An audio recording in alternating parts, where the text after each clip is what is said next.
Please don't open that rabbit hole, bro. We won't finish. I promise you. I'm warning you now. Let's just continue with this conversation because this conversation is gonna go left. We interrupt our usual programming to introduce you to Nerdgasm. But you know what? Man, I feel like we're all okay as long as the white people don't pay. If the white people don't pay e-tolls, we're fine. And then You Are My Friend started playing in the background. You are my friend.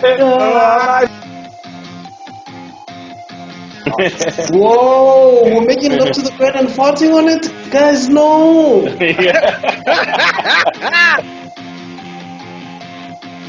For a group of people that don't like One Piece, we have a very One Piece-esque story. Oh my god. Wait, does that mean I'm laughing? Yeah, you definitely. It's the first one he meets. Hey, what's up, you guys? Welcome to yet another episode of the Nerdgasm podcast with threesome. Okay, our awesome threesome. With us today, we've got Mr. Extrodin from everywhere. He owns YouTube now. He's got so many channels. Africa is next. channel. Africa is next. Africa in frame. What is the other one about where you interview people? What should was that one again? Oh, Mr. Extrodin Talks. I'm gonna revive Mr. that one soon. Extrodin Talks, Mr. Extrodin Faith. Yeah, just keep a good eye on this guy. This guy's cooking something huge. Soon you'll have more subscribers than McG. But no beef. It's just from love. Mm-hmm. And we have our awesome co-host here, BuckMeister, from Master Geek Media and Geek Heresy, where I, for some reason, managed to win one round with all my...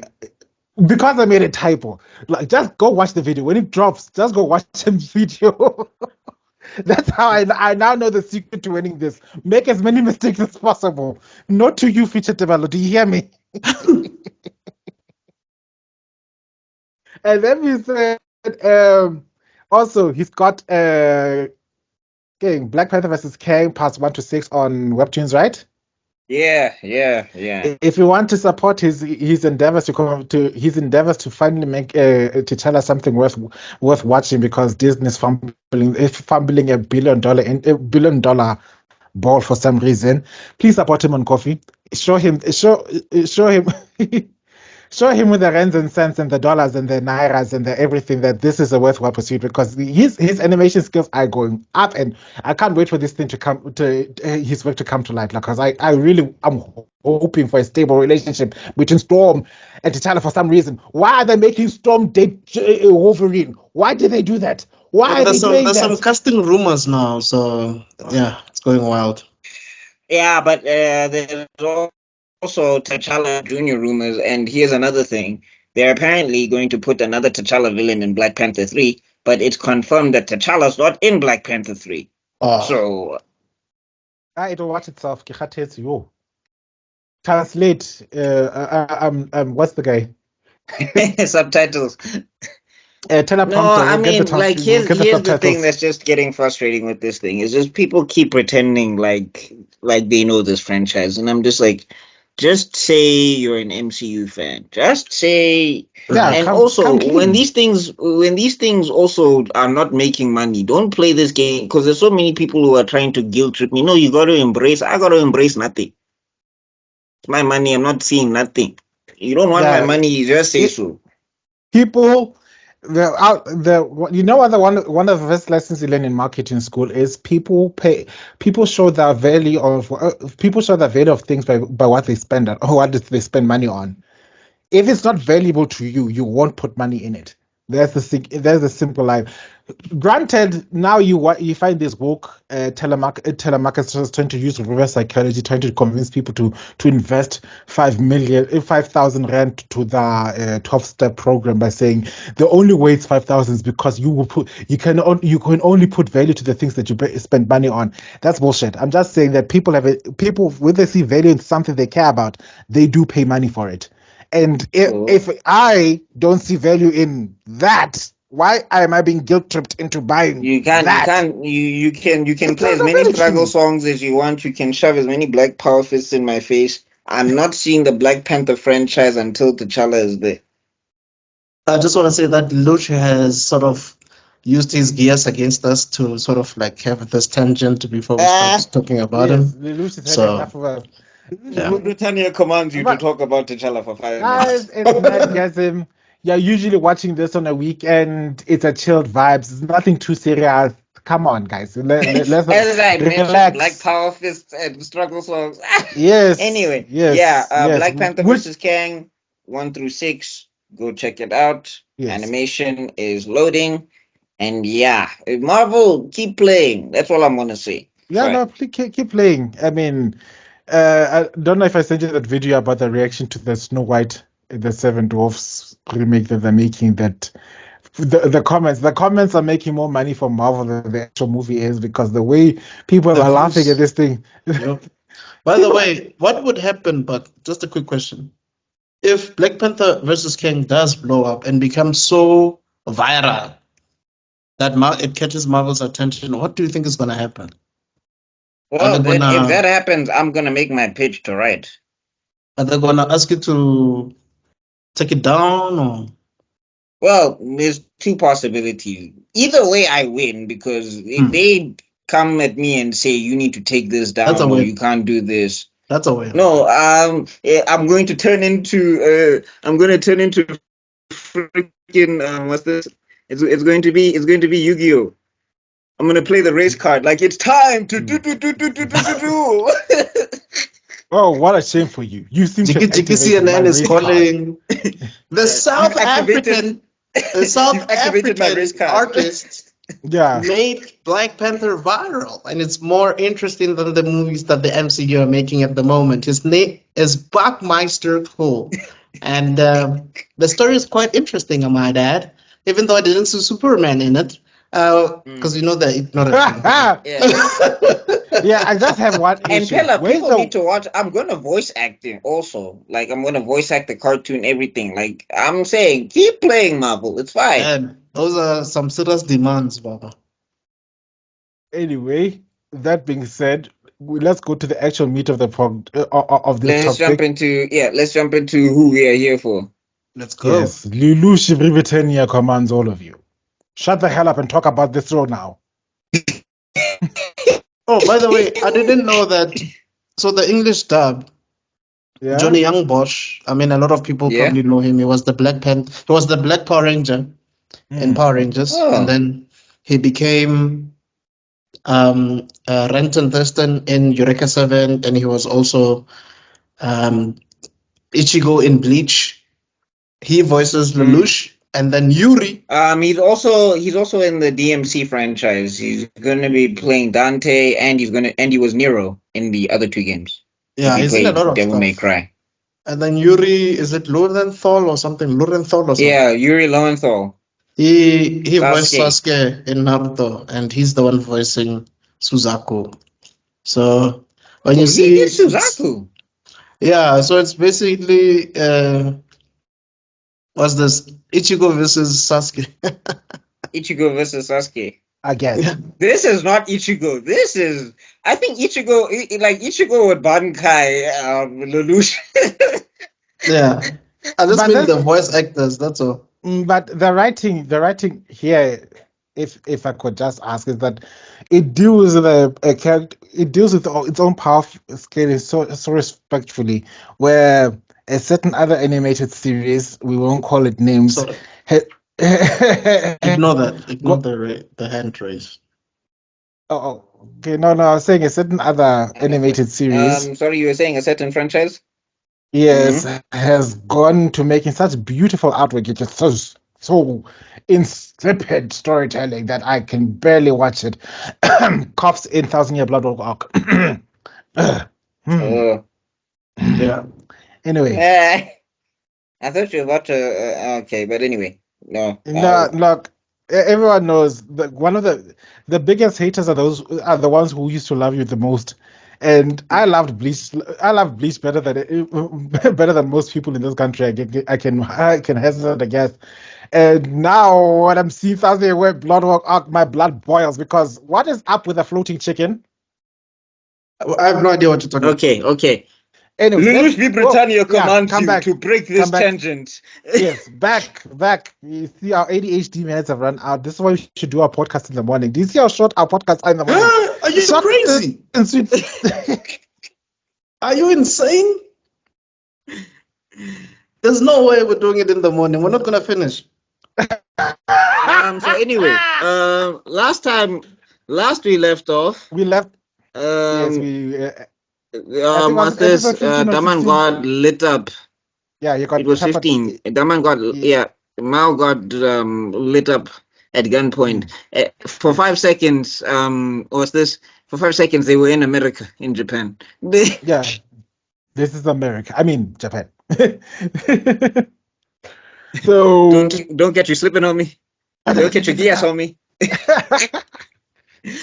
This is the Geass. So episode 16, then it's called Nunley Held Hostage, and it has to.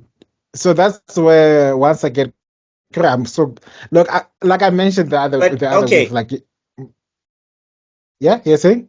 First off and foremost, how did he survive? Yeah, I wanted to ask you guys that question. Do they have healing powers or something? Because in the previous episode, who's this chick? C2, is it C12 or? No, C2. CC. Or whoever she is. Yeah. Like she got shot, like in the shoulder, in the knees or whatever. No, she's gotten shot in the head and survived. Yeah. Yeah, so like, is she immortal? Technically, yes. I'm saying, does that apply to Mao? Does that apply to people who get the because Mao they bodied him. If you have a contract with her, does that mean that you also have healing abilities or what? No, it doesn't. Like I said, that's the part that was getting confusing with Mao. Because Mao, how they explain it in the show is that Mao said it's too bad because you didn't say kill this person, just said shoot this person. But still, that was a lot of bullets, bro. Like that was a lot of bullets. And a lot of bullets hit him. It's not like they missed. I'm just trying to say, like, that's what he implied, that they didn't say kill on sight, which is weird. Like I said, this is where the Code Geass was beginning to fall into the trope of the telenovela range where you thought you killed me. I survived.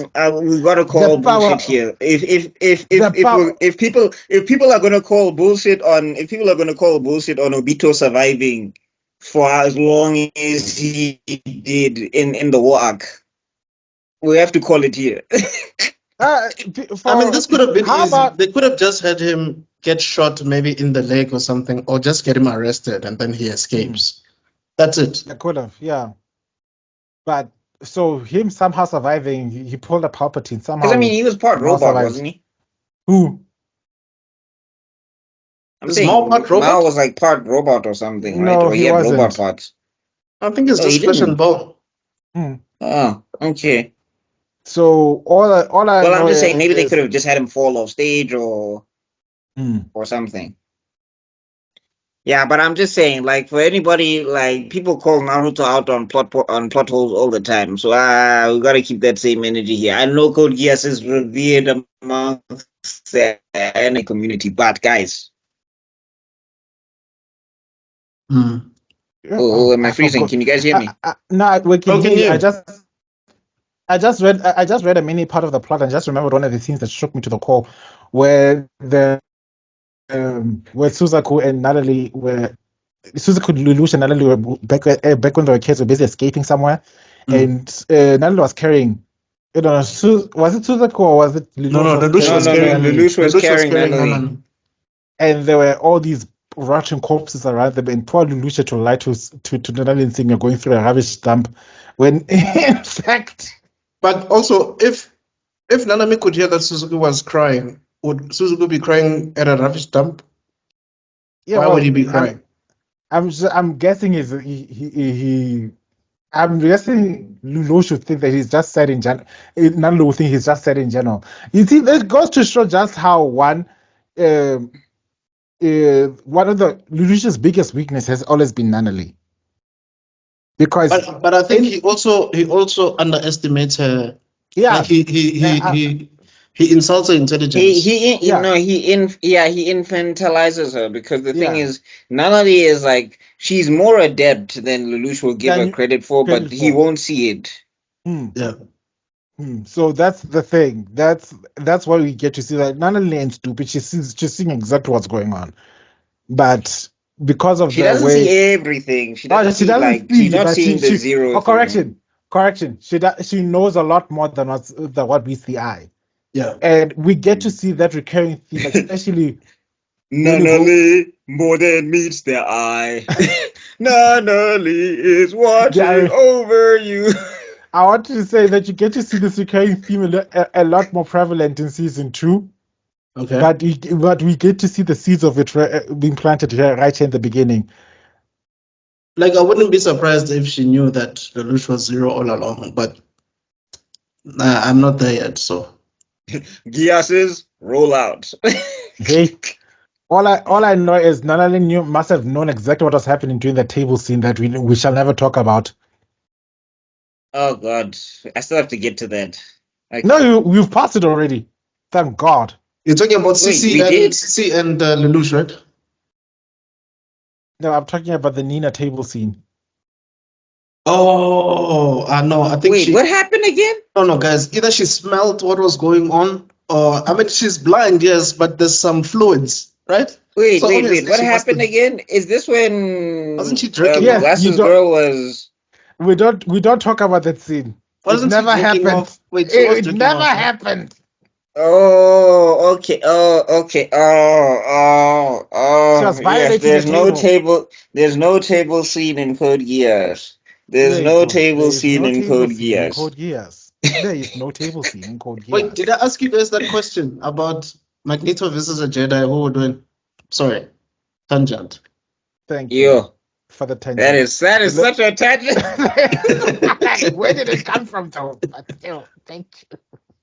Oh, I thought I asked the question in the group. Sorry. It's fine. My money's on a Jedi. They got a Force choke. True. That's what that depends on which. It's also the thing is Magneto's powers are so OP and so. Also, it depends on what Jedi you throw at him. Yeah. Like if we get Mace Windu from the Clone Wars, he's waxing. In my head, I was like, Magneto. In my head, I was like, no Mace Windu, no Obi-Wan. None of those two. No Yoda. No Yoda. No, none of those ones. No. Like every one of the middle, you Vader killed him. Vader would kill him. The thing is, it depends on the timing because the Magneto most probably can shut off his life support.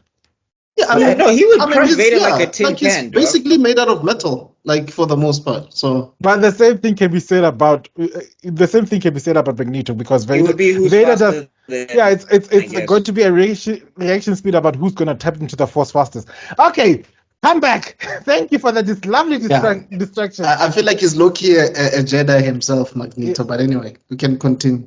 That being said, we've got we've got this episode now. The rundown is Mao finally kidnaps Nanali. And then Lelouch says, I'm going to outsmart your outsmartering of my outsmartering. Yeah, because like I said, this was the moment where people's criticisms about Lelouch are starting to make sense. Remember, I was criticizing how utterly OP some of the things that Lelouch was doing in the previous episode, like making a video recording predicting a man's responses. Yeah, no, that one. This one was that more one, that believable one though. doesn't make sense, though, guys. This one was more believable than that video predicting response thing. This one was Come more on, like believable. how is the And timing so precise? somebody once said it quite eloquently, like it's not the last time he's gonna pull the stunt, for just foreshadowing. No, And that video recording was just. Wait, there's no. Oh, I thought that. Wait. Okay, I'll need to see it because Yeah. the rules that they established. But I'll need to see it. yeah, But it's not anyway, somebody just reminded me it's not the first time you're gonna pull the stunt. So okay. But that being said, we'll see. But then also, this is when you see the friendship of Lelouch and Suzaku. I think this is the episode that shows it off the If these most. two idiots were actually on the same page, they could have gotten a lot done. If they No, were the always on problem same is here's the problem with Suzaku. The problem with Suzaku is that he's a bitch. he is dedicated to this ideal that you can change it from the inside. The problem is that the ceiling is too strong. It's too solidified. It doesn't matter. Like, he can get the biggest backing ever. If it's not the emperor himself, it won't matter. I actually like the debate that he has with Lelouch, where it was just a sort of like a hypothetical conversation where he was talking about joining the police. Like, why doesn't Zero join the police force? And he's like, have you thought about red tape and the bureaucracy of this? Like, if I join these guys, or rather, if Zero joins these guys, there's so many things that Zero won't be able to do. And then Suzaku's like, but yeah, sure, where does Zero then draw the line? Because if he has full autonomy of whatever he's doing, then clearly he's gonna, Yeah, but that's some episodes away from now. Anyway, yeah. But anyway, I'm just saying. Yeah, we're gonna talk about that more because I do want to cover that. But yeah. So anyway, we get to see that Suzaku times his jump with the pendulum, which is some Sharingan. Like, this is the other thing. People are superhuman in this thing. Also, is that the only advantage that Suzaku has over Lelouch? Like, he's physically, physically. Like, if they ever had to fight fist to fist, Suzaku is demolishing. Yeah, waxing. 10 out of 10 times. 10 out of 10 times. Because even the way he took out that camera. Yeah, like, dog, he's from the Matrix all of a sudden. Wait.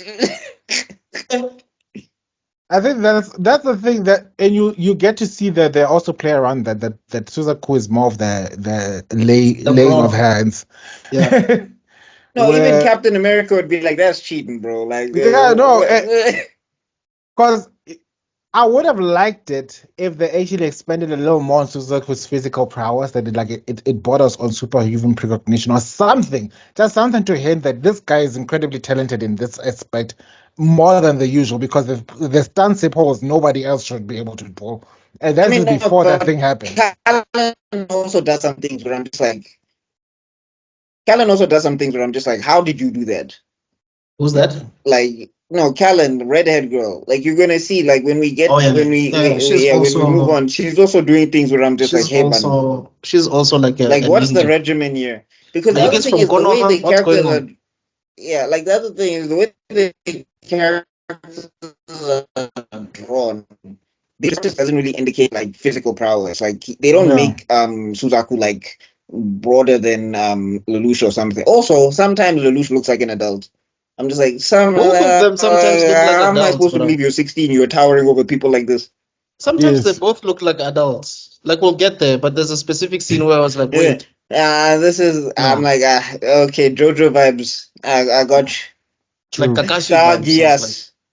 No. So I remember especially when there's that scene where he goes on a date with Cullen, and these ruffians are busy yelling busy trying to bully Lelouch for some reason. They're like, literally, these guys are full-on adults, and Lelouch is almost the same height. Oh, I remember. But anyway, we'll so Mao crumbles because of Lelouch's plan or whatever, and then Lelouch starts bragging in Mao's head.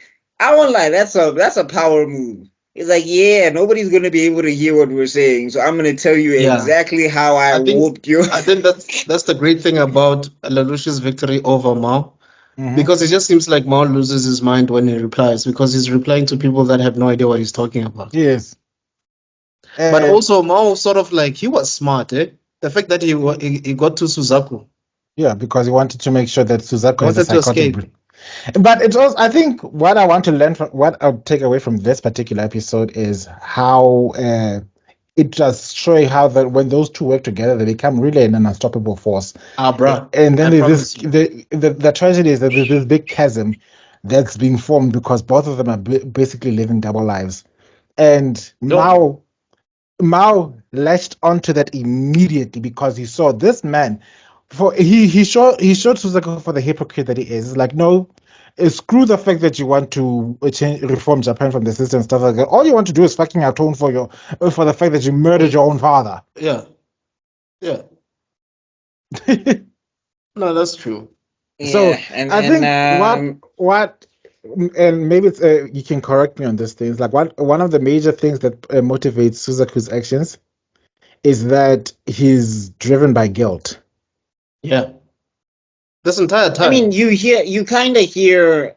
What's interesting is like when you get into his backstory, which we will a little bit. You kind of hear why he maybe felt he needed to do what he did. Yeah. But at the same time, it's just that I don't know what his father was like. But it's also just like how bad could this bribe have been that it blinded you to everything that Britannia is doing? Yeah. That's what I'm saying. His motivations are driven by guilt, and also because of that guilt, he has these blinkers on. He self deludes himself into thinking that changing the system from within might actually work because of what he actually did. Because the truth of the matter is, Suzaku low-key gave up Japan to Britannia. No, he. Yeah, I think we'll do a better talk job than about his that. dad, I think Yeah. we'll talk about that. We'll talk about that. But anyway, that's the end. And then C2 comes in assassin style. No. First we have Lelouch doing the ultimate move. Shut up! Yeah. It's just the ultimate cast. Imagine. But You I can didn't hear understand. everyone I thought the Geass doesn't work with Mao. if he's wearing glasses. Oh, okay. So he was wearing sunglasses this entire time to prevent the Geass from affecting him because he knew that if he looked directly into that man's eyes. Okay. So whenever that happens, it's either you see it or a reflection of those eyes, then you're caught. But if you're wearing shades, you can disrupt the Okay. So basically, as long as Lelouch can see you, even if you've got a Geass, okay. Yeah, it works. Okay. So what happened is that Suzaku knocked his glasses off, and then Lelouch took that opportunity to tell that motherfucker to shut up. Yeah, that's like the biggest win ever. If you tell that guy to shut up, then you've won basically. Then he can't talk, but then you hear everything. There's CC waiting for him, like, come, my sweetie. I'm so sorry for what I've done to you. How old is he too? Because when they showed the backstory, I'm like, wait, this guy was like 6? Yes. And she was still a full grown adult. Like, I don't want to spoil it for you. I don't know how far I can explain it. But Orochimaru. Is she like Aragon? It's fine. Okay. More Aragon was dealing with adults. Like, yeah, he was old. Yeah. The people that he was dealing with, well, one was a elf already, so already that makes already. But I'm saying Eowyn was a fully formed human. This woman, Orochimaru would take notes.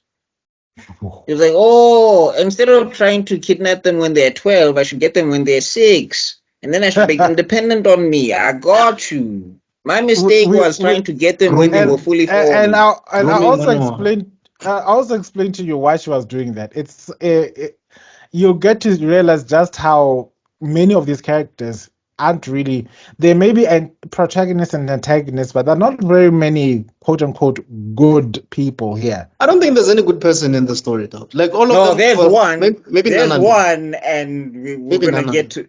No, not even not even just Nanali. Okay, we can say two. There's two definitive good people in this, and I'm telling you, there's one, and The princess. Surely. Yeah. No, you feel me.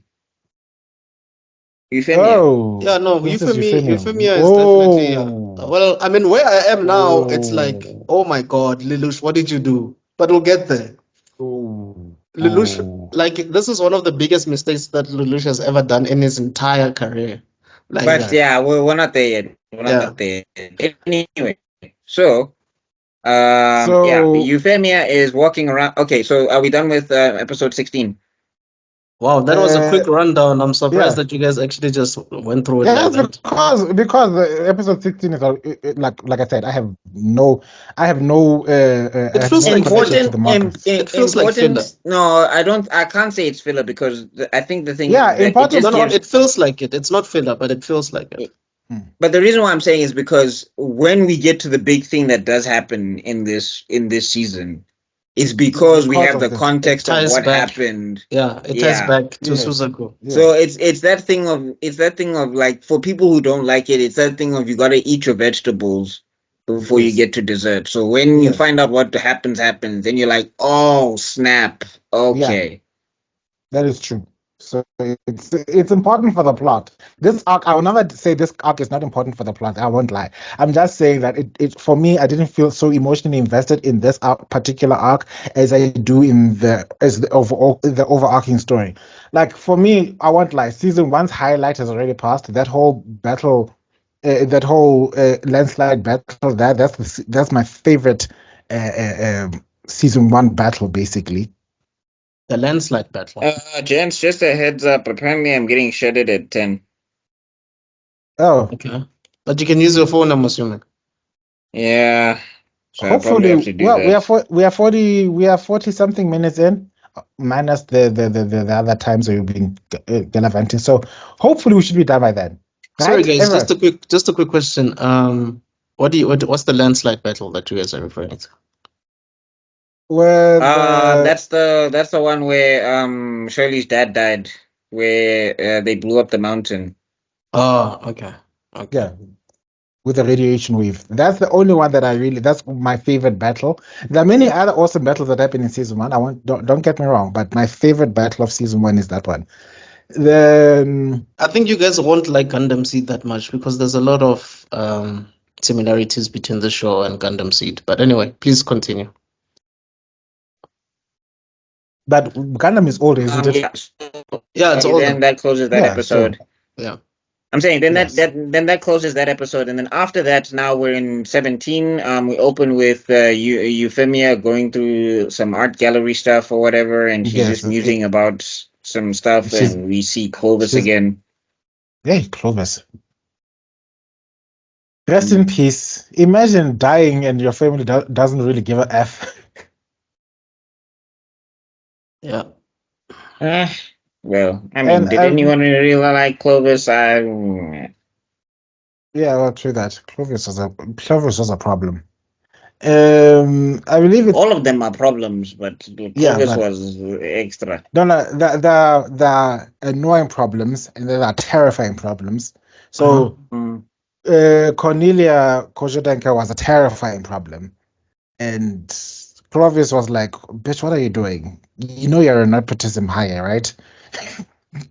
No, he was definitely a nepotism hire. Yeah, I think that's why Lelouch killed him that quickly. Like, anyway, so Clovis Memorial Museum, they're just going through it and all of that stuff, and then meanwhile, what was this? And then also, I think this is when she starts considering to make Suzaku her knight or whatever the hell. Mm-hmm.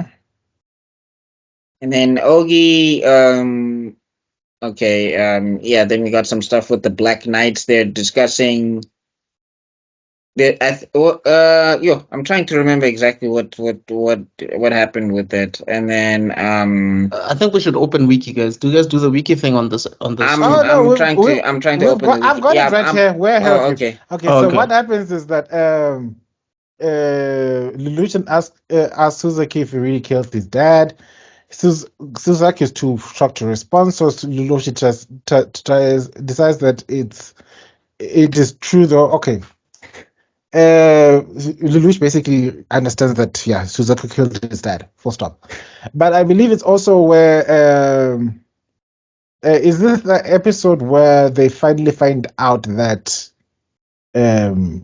Suzaku is actually the white knight that everybody hates?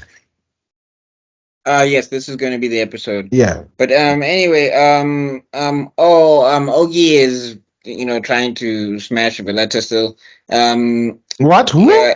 Oh.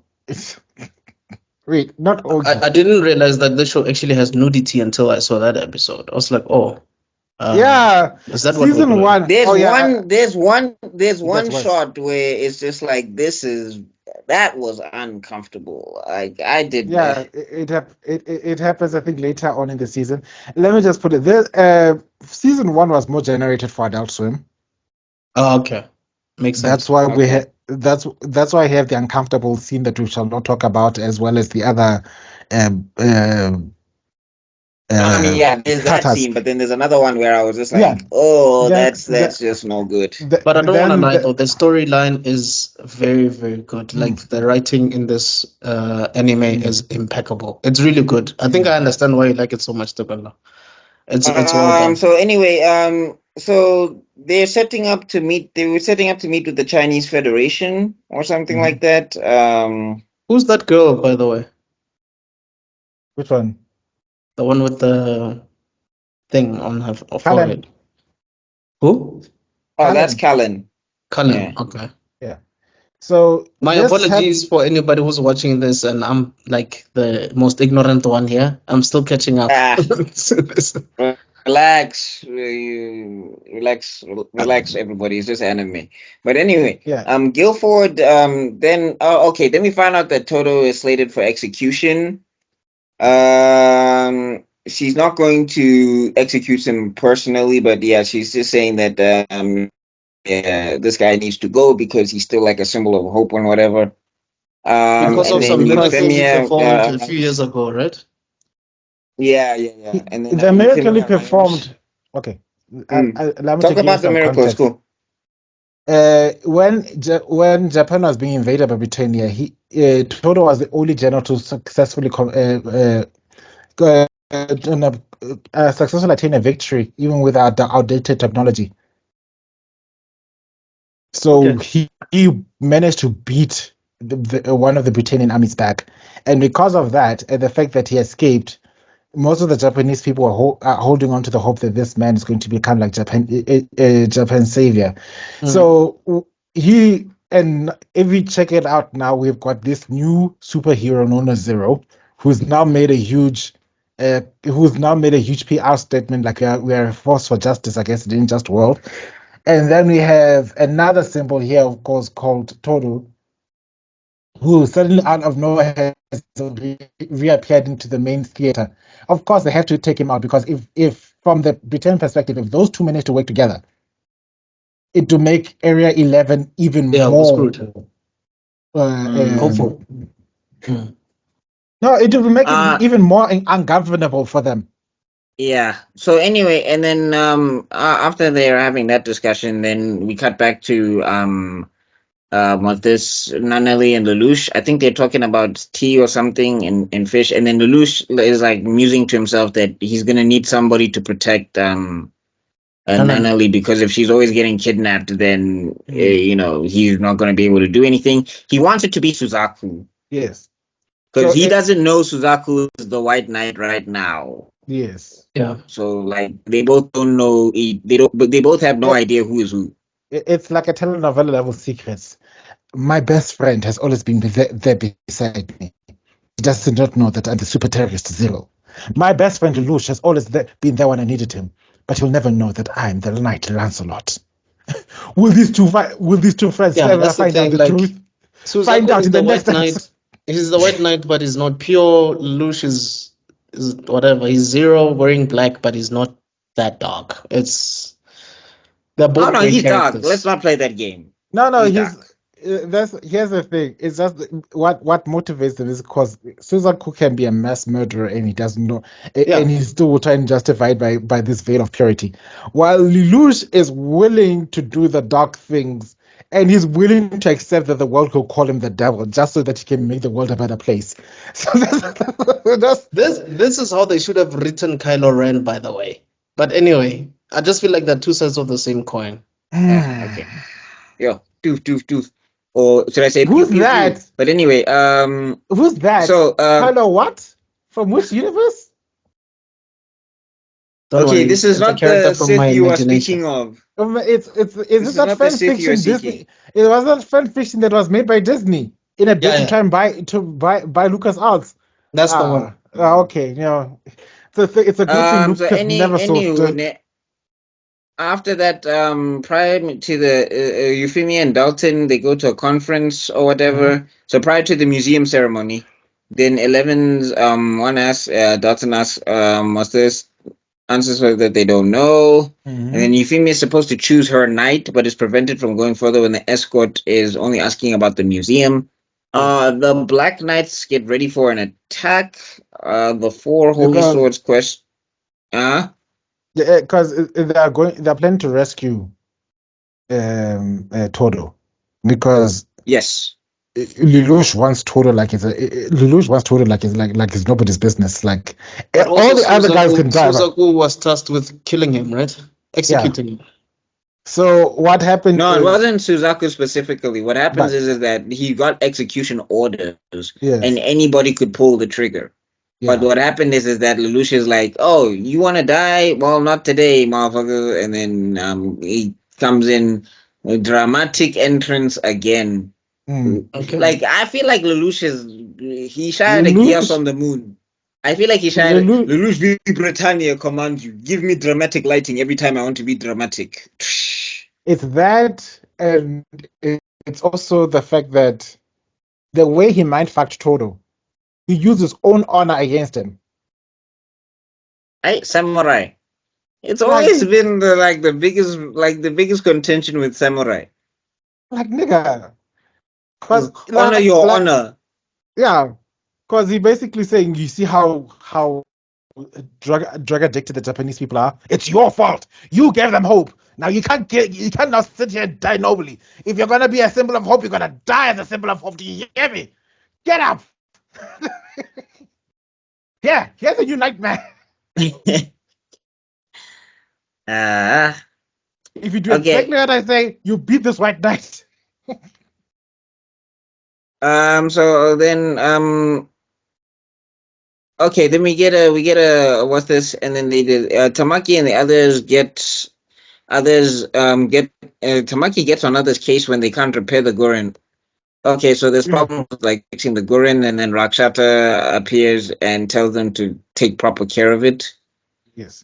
Or see that. whatever. That is. Oh yeah, Tamaki's the other dude with the headband who gets loud and everything. All right. The one who loves a lot. Is that the Yeah. guy? Who wants to be Yeah. who wants to be the leader or whatever? All right. You see that Oh. there are so many other things. You see that's also what I wanted like Rakshata. There are so many other technological developments she worked on with regards to the new nightmare frames. Like she basically gave these nightmares airbags to explosively increase the survivability of being in combat. Where in what's his name?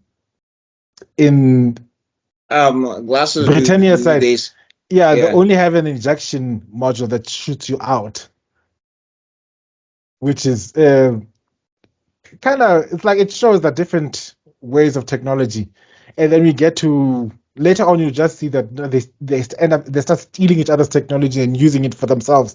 So cool. It's so cool. That's what I really like about this arc. It shows the different levels of war being fought in different parts. Like there's a technology war, there's a research and development war. Yeah. I wish they would have put this type of, like I mentioned, didn't I say this before? That like I wish they put something like this in Bleach. Yeah, because I mean, so like Lloyd sort of kind of gives me because You and Aizen to be like Bankai, Senbon Sakura. Lloyd sort of gives me Mayuri vibes sometimes. I like Yeah, Lloyd. Lloyd. I don't know if you guys speak about Lloyd in this so Lloyd, far. Lloyd Oh, there Sensei. he is. Yeah. Lloyd Sensei. Hey. Lloyd is No, I was saying awesome. like imagine how OP like Aizen walks around is like I'm the one under heaven, Bankai, Senbon Sakura, and then Byakuya is like, hey dog, what the hey? Hey, excuse me. That's my move. Have you guys met Goku? He steals everybody's moves. Exactly. So Not one here, original move that guy. Kanakimang. Oh, okay. So the basically it ends up with finding out that Suzaku's the Lancelot pilot and Zero for the first time freezes Mm. We because also that get was some like backstory that thingy Todo was training Suzaku as well. yeah He was a sensei. yeah Which that must be so weird for Toto to look at this kid who he trained and now it's just like, dog, you're so team Brit, like you're so up Britannia's. What happened? yeah, and that beef doesn't chill. My God, that beef is not gonna chill anytime soon. Do you understand me, BuckMeister? Because that's the thing about Suzaku that annoys me. He keeps talking about you got to do it the right way, the right way, the right way, and I'm like, what is it then? Yeah, what is Like the right way? Lelouch's, like here's the And thing, then, Lelouch's plan is not the greatest, ne? But he can yes, explain it. it's Suzaku can't ugly. explain what he's trying to do. Yeah, I think the Yeah, thing but about his plans can be so flawed, man. Sometimes they're only who saved by the plot, honestly. who Lelouch. Lelouch. Yeah, No, true. But I'm saying, like, the thing is, I can say A to B, this is what Lelouch is trying to do. I cannot, for the life of me, see what Suzaku is trying to do at No, all. not Suzaku's like just winging it, bro. Suzaku has his head so far up his own ass because of because of what he's done that he's willing to believe that if someone told him that the emperor farts rainbows and flowers, he'd believe it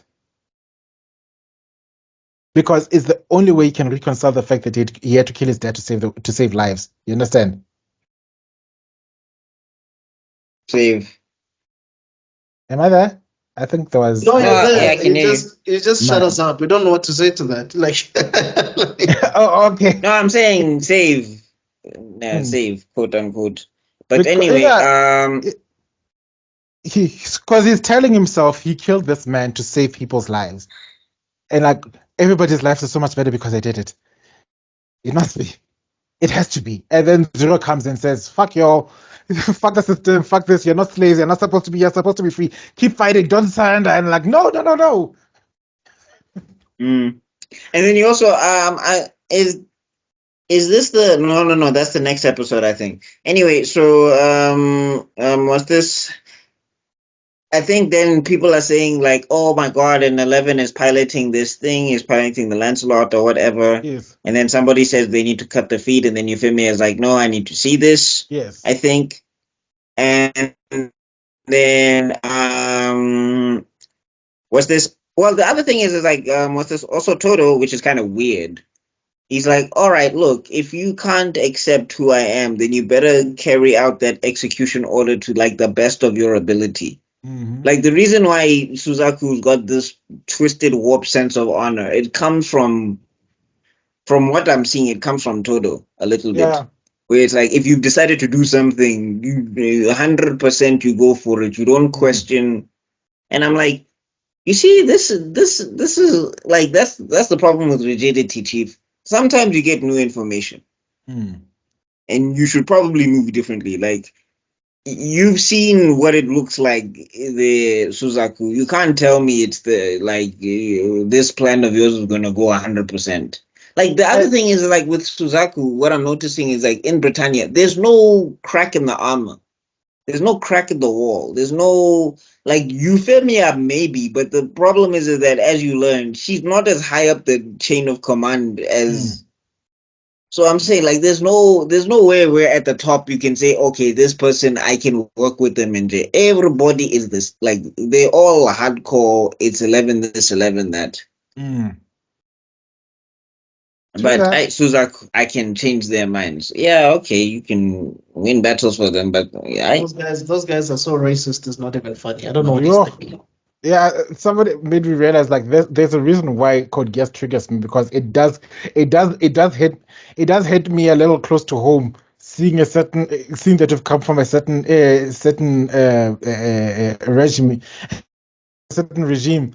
So that's why I think, oh, maybe it's because, and that's why I hate Suzaku, because there are people who were so willing to defend Suzaku. Suzaku was one of my least favorite characters.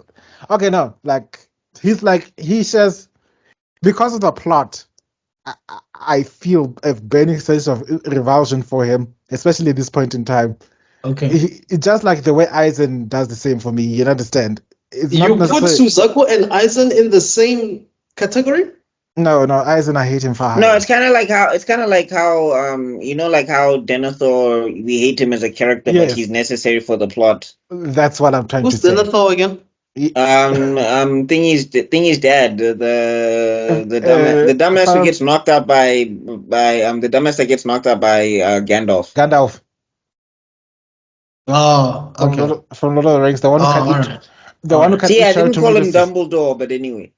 Yeah, you got it right. You guys, I think you guys are just being a bit extreme on this, but I hear you guys. I like Suzaku. Look, I'm just saying that for a plot sense, he triggers me because he reminds me of all the apologists that I've met who used to back in the day were actively defending the regime that had to be overthrown right here. So I get triggered that way because when I see him trying to defend this oppressive system, it reminds me of those people that were defending the oppressive system back in the day, and it irks me because I've seen people suffer because of that, aka my dad. But anyway, so okay, so it's personal for you. Yeah, so that's why it's like. I just realized it. I think it was last week when we were talking about it. The last of last week when we were talking with Minato, I was like, oh, so that's where it came from.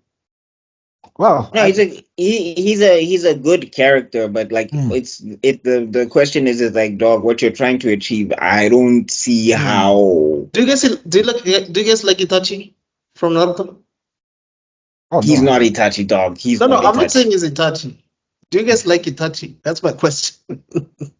Okay, yes, I like Itachi. Okay. No, we can continue. You're asking a hard question. I'm sorry. You see what you're trying to do. No. I'm not even trying to do anything that much. I'm just trying to understand. Like sometimes people will say they hate someone, but like someone. But then when you kind of see, they're not exactly the same.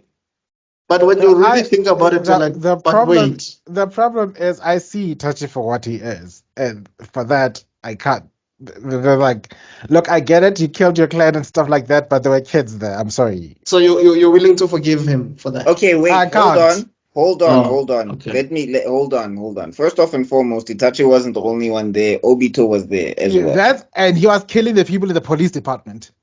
No, he wasn't killing people. Obito killed thingy when Itachi was doing what he was doing. It's never seen on screen that he was killing the children. The one who was killing the children was Obito because he did not give a fuck.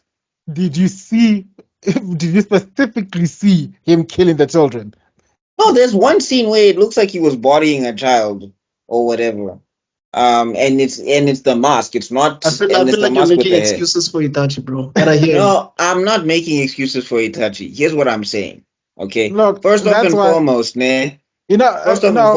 before you continue, let me make my defense. Hold on. I just want to let you know is that I don't look. Itachi did what he did, and yes, I haven't forgiven him, but I also haven't put the blame solely on him. I'm not saying you should. Yeah, Itachi, it's not like you can't necessarily put the blame on Suzaku only, guys. The person who deserves all the blame, the entirety of the blame, needs to fall squarely on Danzo's hands. That's always how I felt. That's always how I'm going to feel. You're never going to convince me out of that. Here's what I want to say about you're going to put all the blame on Suzaku? Here's what I want to say about Itachi. Hold on, gents. Here's what I want to say about Itachi. Okay? First off and foremost, Itachi had at least a defined outcome. No matter what terrible thing he did, there was an end goal in sight.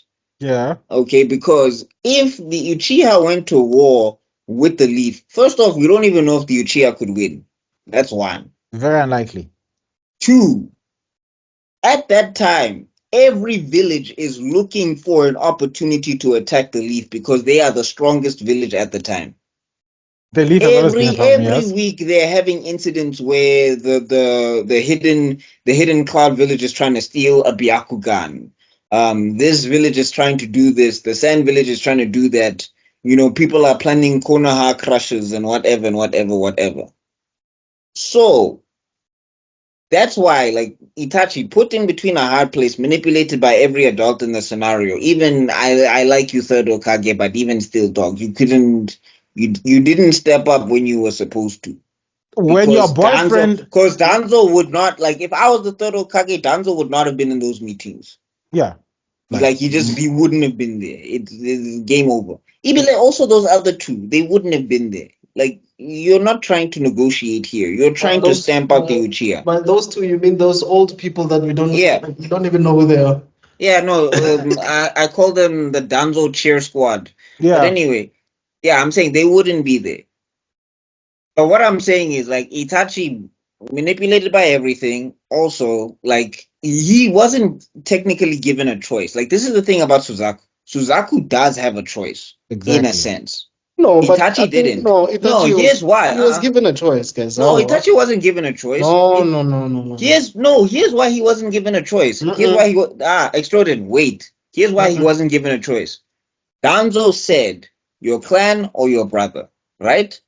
Now, in the balance hangs the village.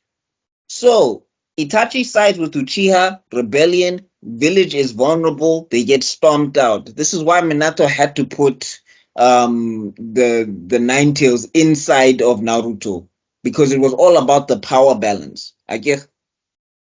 What about escaping with your brother again? No, he can't escape with his brother, because now then it leaves the village. And the village is done, because now they're going to have to fight Uchiha. That's not his problem. He's a leaf village. His main concern is saving his brother. You're forgetting about the fire, the will of fire. You're forgetting about the will of fire. I'm sorry for this tangent. It's okay. I was just asking the difference between Itachi and Suzaku. Otherwise, this thing is going to be a different thing altogether. Anyway, I'm saying, here's the thing about Suzaku. I just want to just stamp this out about Suzaku. The thing is with Suzaku, ne? There's nobody in Britannia that is on his side in a big way. He's trying to punch against the ceiling, and there's no end goal inside. It's all about, we can make it better for 11s the right way. There's no plan. Euphemia, yes, but when you get to, you realize that, yeah, she can be on your side all she likes. It doesn't matter. It's not high enough. Because remember, there's people who are below Euphemia who were talking smack about Suzaku. So already, like, Suzaku would need a Cornelia or somebody huge, and that's not going to happen because they're dedicated to wiping out the 11s. You see, with Itachi, the village was the goal, and we can see that the village is the goal. I don't buy. I hear you. I just feel like sometimes we often tend to look at certain characters from different shows and forget that there's some similarities with other characters from certain shows. That's all I was saying. If I end up forgiving Itachi, then what would stop me from forgiving someone like Vegeta? That's my whole point, guys. Maybe Itachi was just one example, but my entire point is. Okay, no, we're gonna go for a very long time. Never mind. Let me just finish this. I'm just saying that how we judge certain characters from certain shows sort of gives us the impression that we're judging other characters in other shows harshly. Sometimes. That's all I'm saying. Yeah. I think we're gonna have to do an Itachi versus Suzaku video or something. That will never happen. Because here's the problem. Here's the other problem is that what's his name? Itachi actively, we see the aftermath of Itachi's actions when it comes to the quote unquote massacre, which at the beginning was solely blamed on him. Then we have Suzaku, where we only get to see the aftermath of his actions now as the plot develops, and we see that he is his motivations were never about changing the system from within. It was always about trying to ease his guilt. So I think that before we can jump into uh, why these characters are hated, those are the reasons these characters are hated are completely different problems.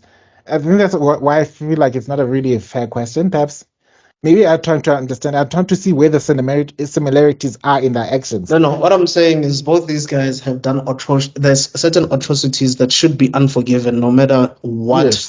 their current motivations are. That's the Yes. common thing between these two people. Yes. So my Yes. point is, when you look at these two people from that angle, forget Yeah. what their latter motivations are, or or Mhm. the consequences, or the reasons why they even did what they did. My Mhm. point is, you find these two people who did something that was against other characters that we love, right? And we somehow come up with reasons why we should love them regardless of what they have done. Okay? That is the common thing here. I want you to copy despite the and rationale. paste all those words. I want you to copy and paste that and put Vegeta right there. I think Okay. you're missing, Tebello, you're missing my you. point. It's What? not just about Itachi. Itachi was just one example of this I scenario. know Yeah. what you're saying. and But I'm I just said I like saying Suzaku. Yeah, and I'm Yeah. saying how many people out there like Vegeta, and I'm saying they're the same WhatsApp group because Vegeta has done terrible things and he's shown remorse for absolutely none of them. But how many people are going, oh, Vegeta? No, he has. What? When he killed himself. When he killed himself? He was saving his family. He was not saving the Namekians. No, but I'm saying but remember, a lot of his crimes were also against Earth. And he sacrificed. But I'm saying the reason why it was so heavy was because he knew that he was going to hell and he did it anyway. Yeah, that's why he gets redeemed. Piccolo was like, you for real? Yeah, but I'm saying the thing is, Piccolo told him all that stuff, and then he still does it anyway. Yeah. And okay, but we're going off. Anyway, I see why you like Suzaku. I understand why you like Suzaku. My problem with Suzaku is that he's freestyling. And I'm like, dog, you can't be talking this highfalutin, high concept of philosophy and how we must do it the right way. Like, to me, like, that's when you have an empty solution, it's more annoying than when you have a destructive one.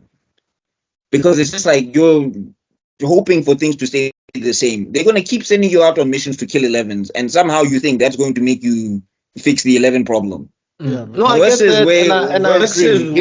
His versus with the Uchiha, yeah, I'm saying versus with the Uchiha, Itachi knew the outcome. Like, it's bad, but Itachi knew that the village will see tomorrow if there's no Uchiha.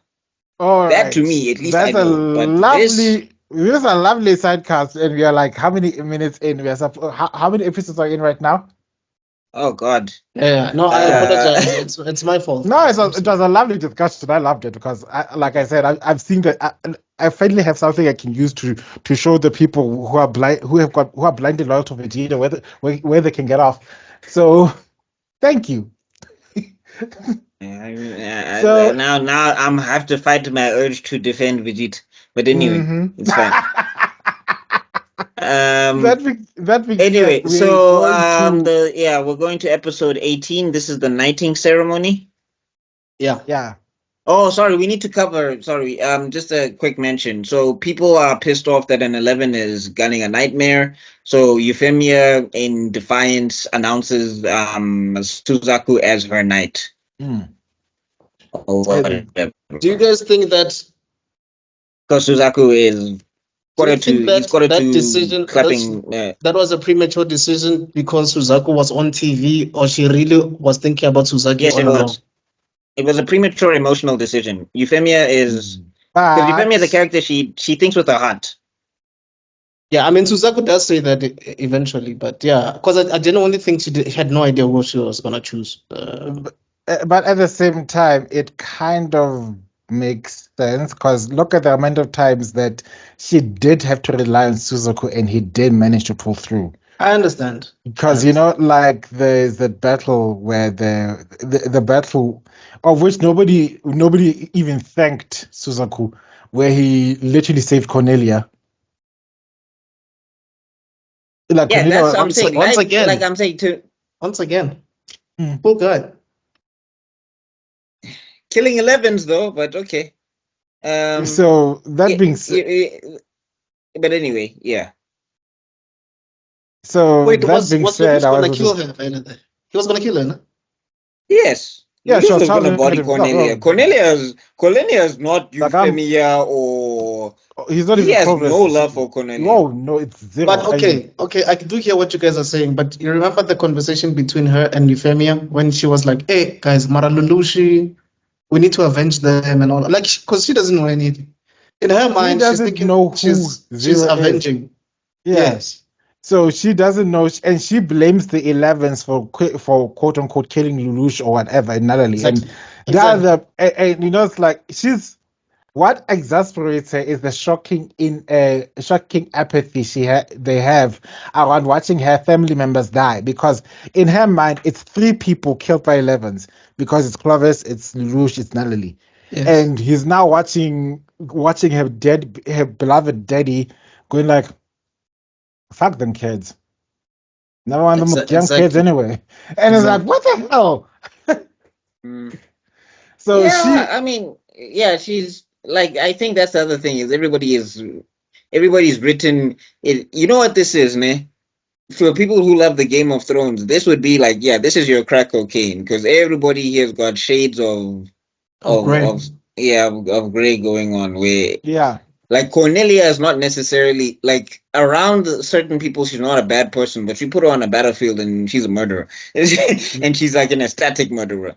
You know what I'm saying? Yeah. Like, I think for me, this is more of a realistic take of any of most fiction. Like, it's one of the best fictional material that's so realistic, in a sense that there's no outright good person, guys, and there's no outright bad person.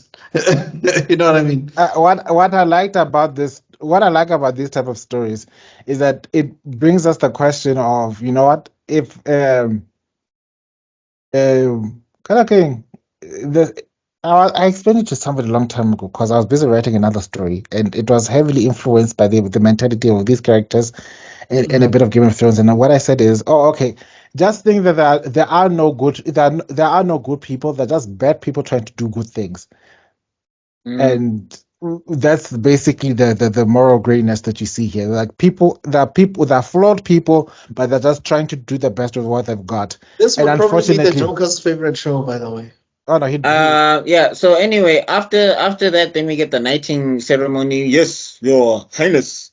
yes, Your Highness. Where the English is like, what? Okay. No, But anyway, Sorry, I'm watching it in dub, so. Even you're watching it in dub. You should watch it in Japanese. If you hear, yes, my lordo. Yeah, that's the thing. It's like some Your bunch of Highness. Japanese, and then all of a sudden, yes, Your Highness. Your Highness. Especially when he uses his gas. And watch the moment he commands these people to kill themselves. Extrodin. That part. I've seen that. Yeah. Have you watched it in the dub? Yeah, in sub. Yeah, I've seen it in sub. Like Sama. Sama Tachi. Shine. Yes, Your Majesty. Yes, Your Highness. I was like, why is it such random? This is a random English. This is JoJo Bizarre Adventure all over again. It's so funny. Okay, anyway, and then so after his knighting ceremony, everybody back at Black Knight HQ is just like, this is a problem. And Dithard's news anchor is like, we should probably assassinate him. Like, and we should probably do it soon. I was actually surprised to see that Dithard is now with the Black Knights. I was like, wait, didn't you? Dithard is always looking for the best story, so he's in charge of the intelligence and espionage. Wasn't the replacement there Lord Kanekimandama? Lord, what's his name again? The one that's voiced by Crispin Freeman. Give me a second, I'll tell you now. Lord Jeremiah, I think. Is it Lord Jeremiah? Jeremiah got Waldo. Who replaced Lord Jeremiah? As the anti Lions club. I get Jeremiah got demoted. Yes. Then Oh, Ogie. who was his replacement? Jeremiah didn't get a replacement for that position. Diethard was just basically a news anchor, Okay. basically a television producer who fell so in love with Zero. With Zero. He was like, bitch, I want to see where the story ends. Okay. So that's why they gave, and because of his position in the Muse Stadium, he's basically given the position. The right here is that he becomes in charge of intelligence, espionage, and public relations. So he's in charge of making the Black Knights look good in the eyes of the Britannians. Yeah, he's like a PR guy now. He's basically a PR guy. So you get, like I said, that's why he says that. Yeah, that's why he says that Suzaku being knighted is a problem, because he's just like, now they have a propaganda tool that they can use against the Black Knights. Yeah, because because the moment he loses the public perception of the Black Knights are not terrorists, are liberators, they fall back into being just another terrorist organization which needs to be stamped out, and then nobody wants to support them anymore. So the PR campaign is very important, and that's what Diethard is trying to convince this master venture to do. Yeah. Then we get Euphemia talks to Cornelia. Cornelia is saying that you should have been racist, and Euphemia is like, but he's good and he saved my life. But and it's like, yeah, you can only do that when you're the Empress. And I'm just like, that's how far you have to be to like. Suzaku, I don't know how great your ass kissing skills are, but you know how many asses that that's a mass of asses. Like your lips are gonna be numb by the time you get to the Empress. Oh God! Delete that image immediately. Immediately. Thank you. Okay. I'm just saying that plan of yours to change things from the inside. Woof. And I think, is this also the episode where Lelouch wants to come finally negotiate with what's his name, with Suzaku, to finally get to finally work together or something like that? Because I know I think we get a shot. Just a shout out to the thought elevator. I think there's like a weird like area where it's like it looks like it's being controlled by the Geass, or something. And I think the Emperor is there, and then Schneisel or whatever his name is. Schneisel, yes. It shows up for like 2 seconds. And I think Schneisel shows up for 2 seconds, and then after that, then like we're just getting hints that apparently the Geass is doing things, basically behind the scenes. Yeah, and then so I think it's that we get to when they get to that island, it's I think they end up to take the to it's Shikina. There it is, Shikina Island. Yeah. And then this is where Suzaku. This is where basically they try to have that debate, and Zero starts flexing that he's like, I know things about you, Suzaku. Like I know you killed your dad. It's that he also comes to. It's also when Lloyd finally comes to terms with the fact that Rakshata is working with the enemy, because that's when they use the Geffen disturber to paralyze the right. The Nightmare, and it's like, oh shit! The only person to know that is it's amazing. Geffen disturber. The only person to know that technology is Rakshata. Dun dun da. And then it's a Geffen, not a disturber, whatever it's called. Anyway, that's when they have the discussion, and the person's like, "Okay, I'm going to carpet bomb the island, basically. So whatever you do, don't make sure Zero doesn't escape." I'm sorry. And then Euphemia says, "Doesn't that mean that they're going to kill him in the process?" Yes. No, and this is the thing about Suzaku that I'm trying to understand. Like the thing is that he's like basically his whole thing is we got to do it the right way, right? Yeah. Now he's so willing to sacrifice. I mean, we've covered what his real motivation is anyway, because he's suicidal. But I'm saying the point is that he's so determined to be like, yeah, we got to do it this way. That like, what's this? That he's like, I'm prepared to die for it. I'll hold Zero here. Yeah. And I'm like, he wants to be a martyr, but the thing is, nobody knows his motivations. So I don't understand his plans. yeah, no one knows his motivations. One and two, there is no way Britannians are going to tell the truth that an 11 was the one that brought down Zero. There is not a chance. No. So his whole plan is dead in the like. I get that he's supposed to be 16 years old, but the thing is, the kind of conversations that they have in this thing is just like, you die, whatever plan you had to change Britannia from the inside out to create a new Japan or to treat Japanese people better, it's over. Like Zero can live beyond this because his ideals already, there's people there that are understanding what his ideals are or whatever. This thing dies with you and it dies here. Absolutely. And which is what Zero calls him out on, more or less. But then he, exasperated, Zero does the thing he does the thing I was supposed to have done. Does the thing that he always has to rely on. But once again, just Lelouch, what's so hard about just saying serve me? Forever. Because he gives a crap about Suzaku. I mean, that's the only thing. Oh, does he want it to be willing? It's like, no, I can't force you to love me.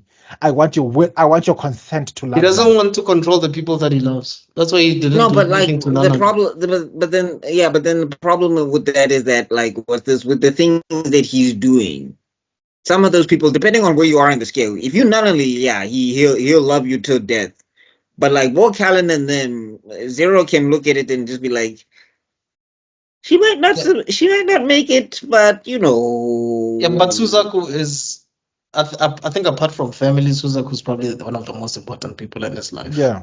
Yeah, but I'm saying at the same time, he's seeing that like he's fought Suzaku so many times at this point that it's just like you might as well not chance it. You might as well just use the Geass and just control him forever. But I think he just doesn't want to do it, because even when he finally did it, it's as if like he really didn't want to do it, but he did it anyway. Because the only thing you told him is to live on. Which is, I think, one of the biggest punishments he gave this poor man in his entire life. Imagine giving a person a depressed man who's trying to commit suicide the ability to say, no, you will never ever do it. Well, that's deducted. Yeah. But and then basically is that how they, and then basically after that whole thing, and then they do the missiles. Toto gives the order to try and fire and take out those missiles as much as they can. Yes.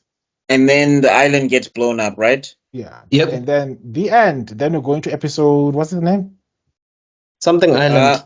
What's it called? The Island of the Gods. Yes, which okay, I forgot that this one was. Yeah, no, this was a telenovela episode for sure. Yeah, this was a telenovela episode. It felt more filler arc than even the Mao arc, but so much that I actually forgot so much of the details. But all I know is that. No, I'll tell you. I'll give you a quick breakdown. Just in case my internet's gonna go, Jones, I'm just gonna start setting up my phone. I'm just gonna start setting up my phone. I'll probably just be on audio when it happens. But anyway, just to give this a breakdown. So basically, everybody ends up on an island. We don't know how. They never show us how, because everybody should have been dead from what I know. It's but just plot armor. Yeah. Yeah, we just. I think they explain it later. I think they do a flashback of how everybody survived or something. But it's still plot armor. Like, wait, do we see it in season 1? What? How they survived the explosion? We do see it in season 1, don't we? Because Akere Kemang Lelouch basically used the Geass. No, I'm saying they, no matter how fast that nightmare is, it wouldn't have outpaced a bombing. No, that magnitude. I think C2 steps in or something. I think that I'm not sure. Okay, I need to. I don't Google think how there's they any way survived you because can I can't explain it, remember. guys. There's no way of explaining yeah. this. It's unexplainable. True that. But anyway, yeah, they survive, and then everybody is on this island. Callan meets up with Suzaku, and this is where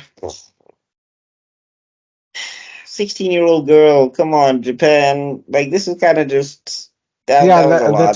The Tatars were And why does everywhere. it seem like he's asexual? You're telling me that he was not even interested at all at seeing that? He wants the No, Britannian. He wants pure it's not that. Britannian. It's not that. He would, yeah, because I'll tell you now, if Euphemia threw it at him, He would Suzaku have open receiver. Yeah. No, guys, wait a minute. Wait. I get that, but he's still a nigga.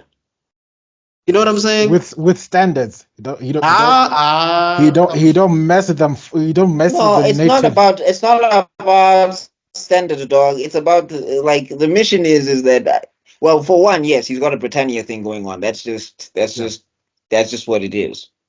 And then two, because it's Callan and she knows it's a Black Knight, he's not trying to get entangled that way with a Black Knight. He's trying to bring her to the quote unquote light side.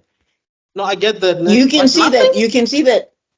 No, I'm saying I think there was something there because you can see like he's even saying that he's willing to forget that she was part of the Black Knights if she just defects. Yeah. It's like if she just defects, and like Suzaku's so stubborn that that would not fly with another person. And then we also see the moment where he meets Euphemia.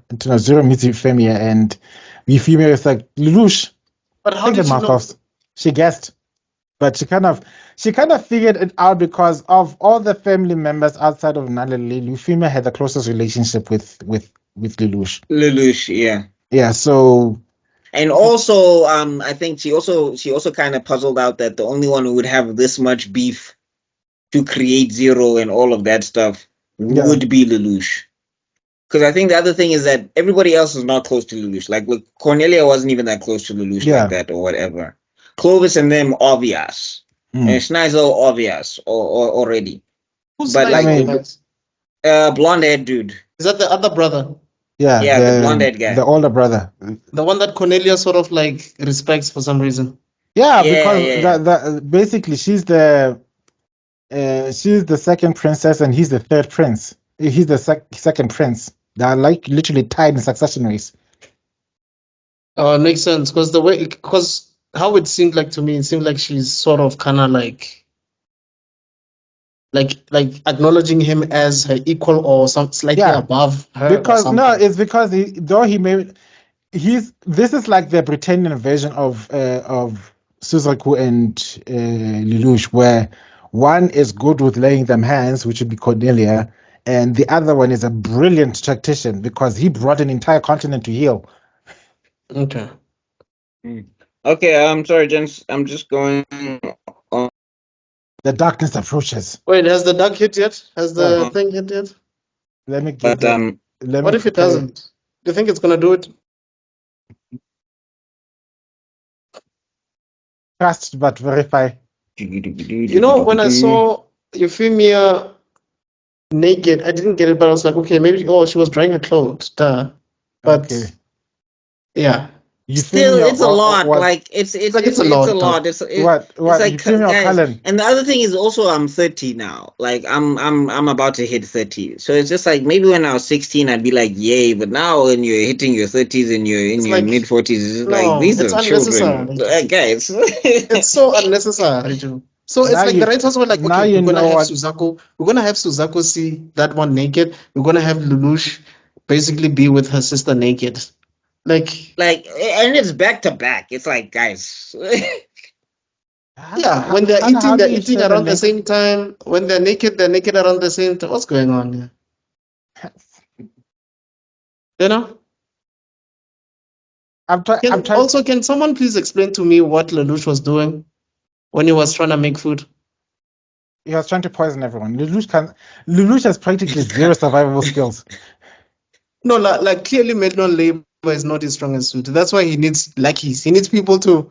He needs minions. You know what I mean? Literally, he's a prince. Oh, No, Lord I mean, Raven. I think he can find something. Like he can scrounge around, but like don't expect Where do like I find good. that? Are you already in this group with your phone, BuckMeister? I, And there he goes. But wait, what was he trying to do, Tebello? Please explain to me. I have no idea. Okay.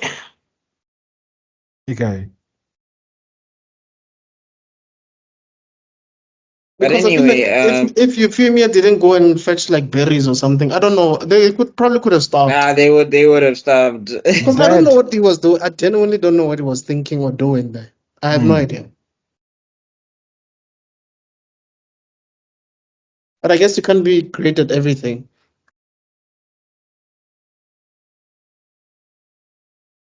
Wait, is Buck with us or Oh, so Lelouch is Lelouch is what? Onto my PC. There we go. Lelouch is digging a damn hole. Why? That's my question. There we go. Intending to set a trap for animals. Wow. What are the chances of that happening though? I didn't see not even one animal. No, dog. He's not. He's never gone hunting. That guy has never.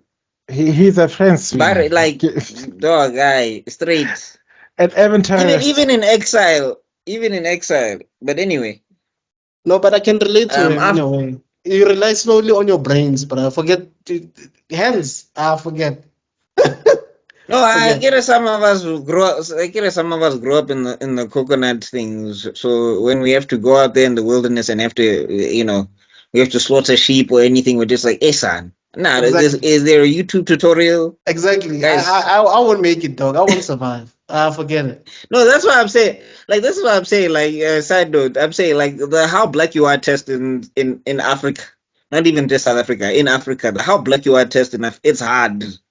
You have to know taxis, you have to know sheep, Yeah. you have to know 30 struggle songs in 30 different languages. You need to be able to use your hands. That's one of the biggest ones. Yeah, you also need to eat scorp. Like, the list is long. It's basically a struggle competition. The one who struggles the most is the most masculine. That's how we. Yeah, we just got power here. Yeah, and I'm saying also you have to know how to slaughter a cow solo dolo. Like, right? It's a lot. I could never survive. Ooh. Yeah. I've gone to so many ceremonies where they're asking me, what are you doing? And I'm like, I don't know, what must I do here? Just hold the leg. Hold the leg. Wait, what were you supposed to do? What were you supposed to do? When I was supposed, what I was actually supposed to do, according to the tradition, is like slice it in half. I was supposed to just slice this sheep in half, and I'm just like, but it's kicking me, dog. I don't know what I'm supposed to do here. First of all, who lets you slaughter that for animal? Okay, people are just teasing you. I'm sorry, that was just mean. No, I didn't. Like, eventually, my uncle just came and he Mortal Kombat the sheep. But like I had to hold it down, and the thing is also like it also looks at you like, bro, you're really gonna let them do this to me? I'm like, I'm not in charge here. I actually wanna do a 3D animated movie of a sheep that should be killed at a wedding ceremony or at a funeral, but like Pixar kind of animation and all of that. And then it's sheep run, sheep run. Run, sheep, run. You know that there's song called Run, Boy, Run? You know that they're after you. Run, sheep, run. Or it's gonna be like that TikTok meme. Is it a TikTok meme or was it a Vine thing? Run, bum, bum, bum, bum, bum, bum, bum, bum, bum, bum, bum, bum. Leaving some droplets wherever he went, leaving a trail. And then there's always got to be that one uncle who is low-key a disgruntled hunter who knows how to check it out. I smell sheep droppings. It's traveling to. That's the villain of the movie. Oh my god! But anyway, what's this? So you like Euphemia and Lelouch are talking, and you get to see that Like Lelouch would have killed her if it wasn't Euphemia.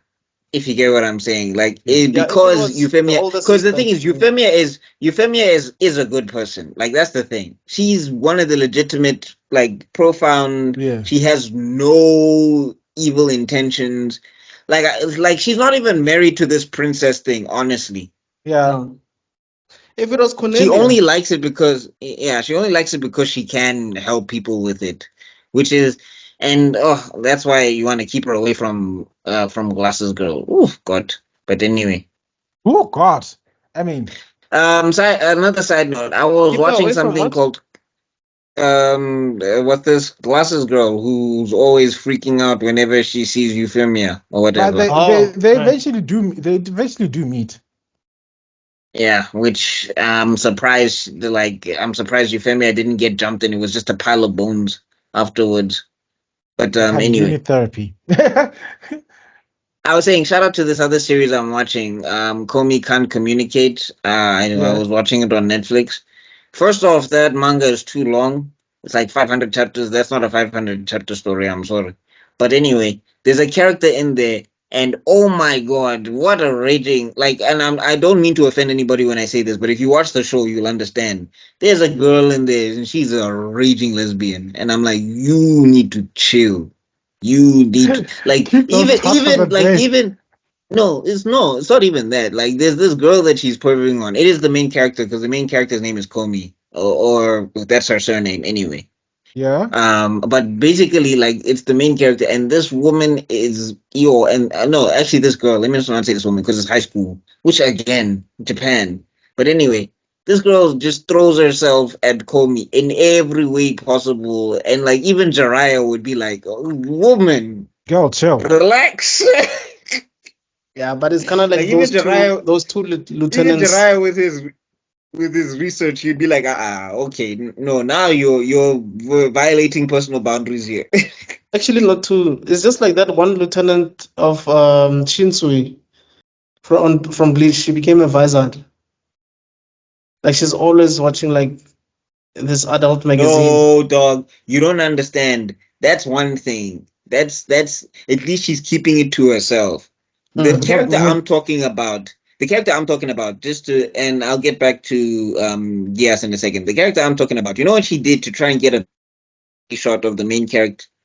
What did you do now? First off, getting a panty shot is crazy. First off, just getting a panty shot is crazy.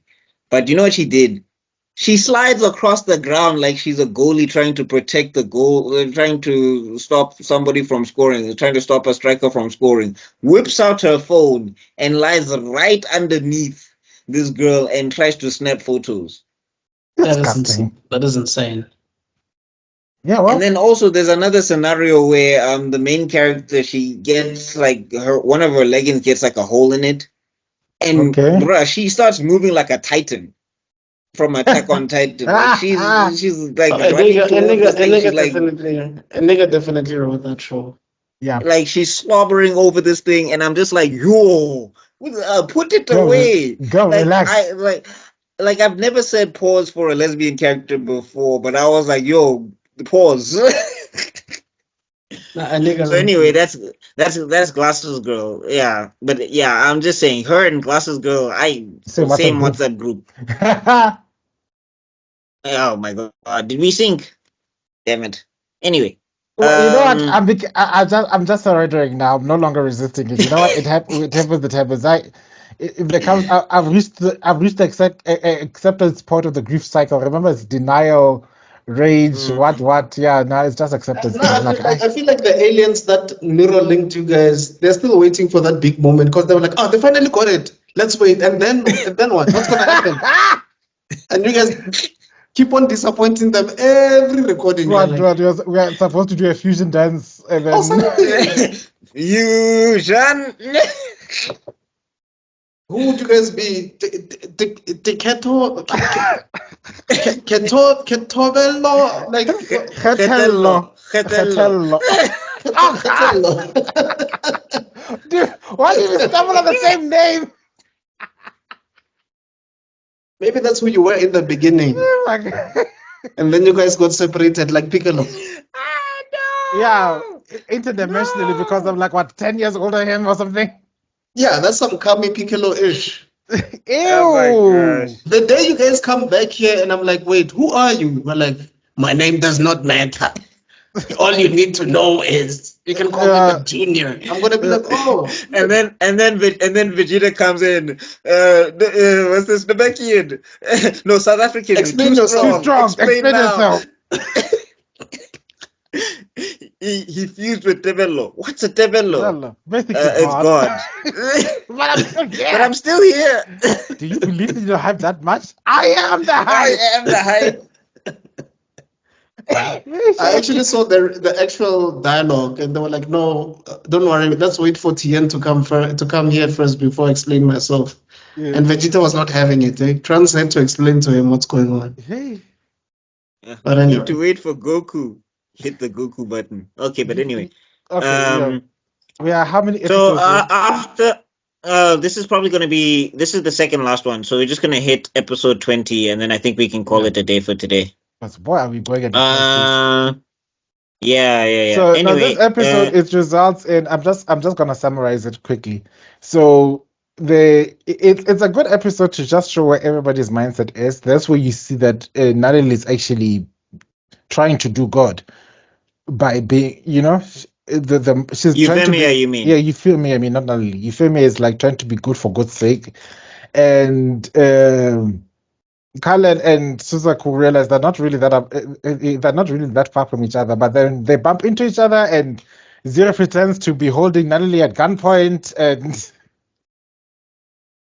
I think is this where they break into the island, to the Yes, basically because everybody's holding someone hostage, and then Euphemia is just like what's the Suzaku, like a Pokemon.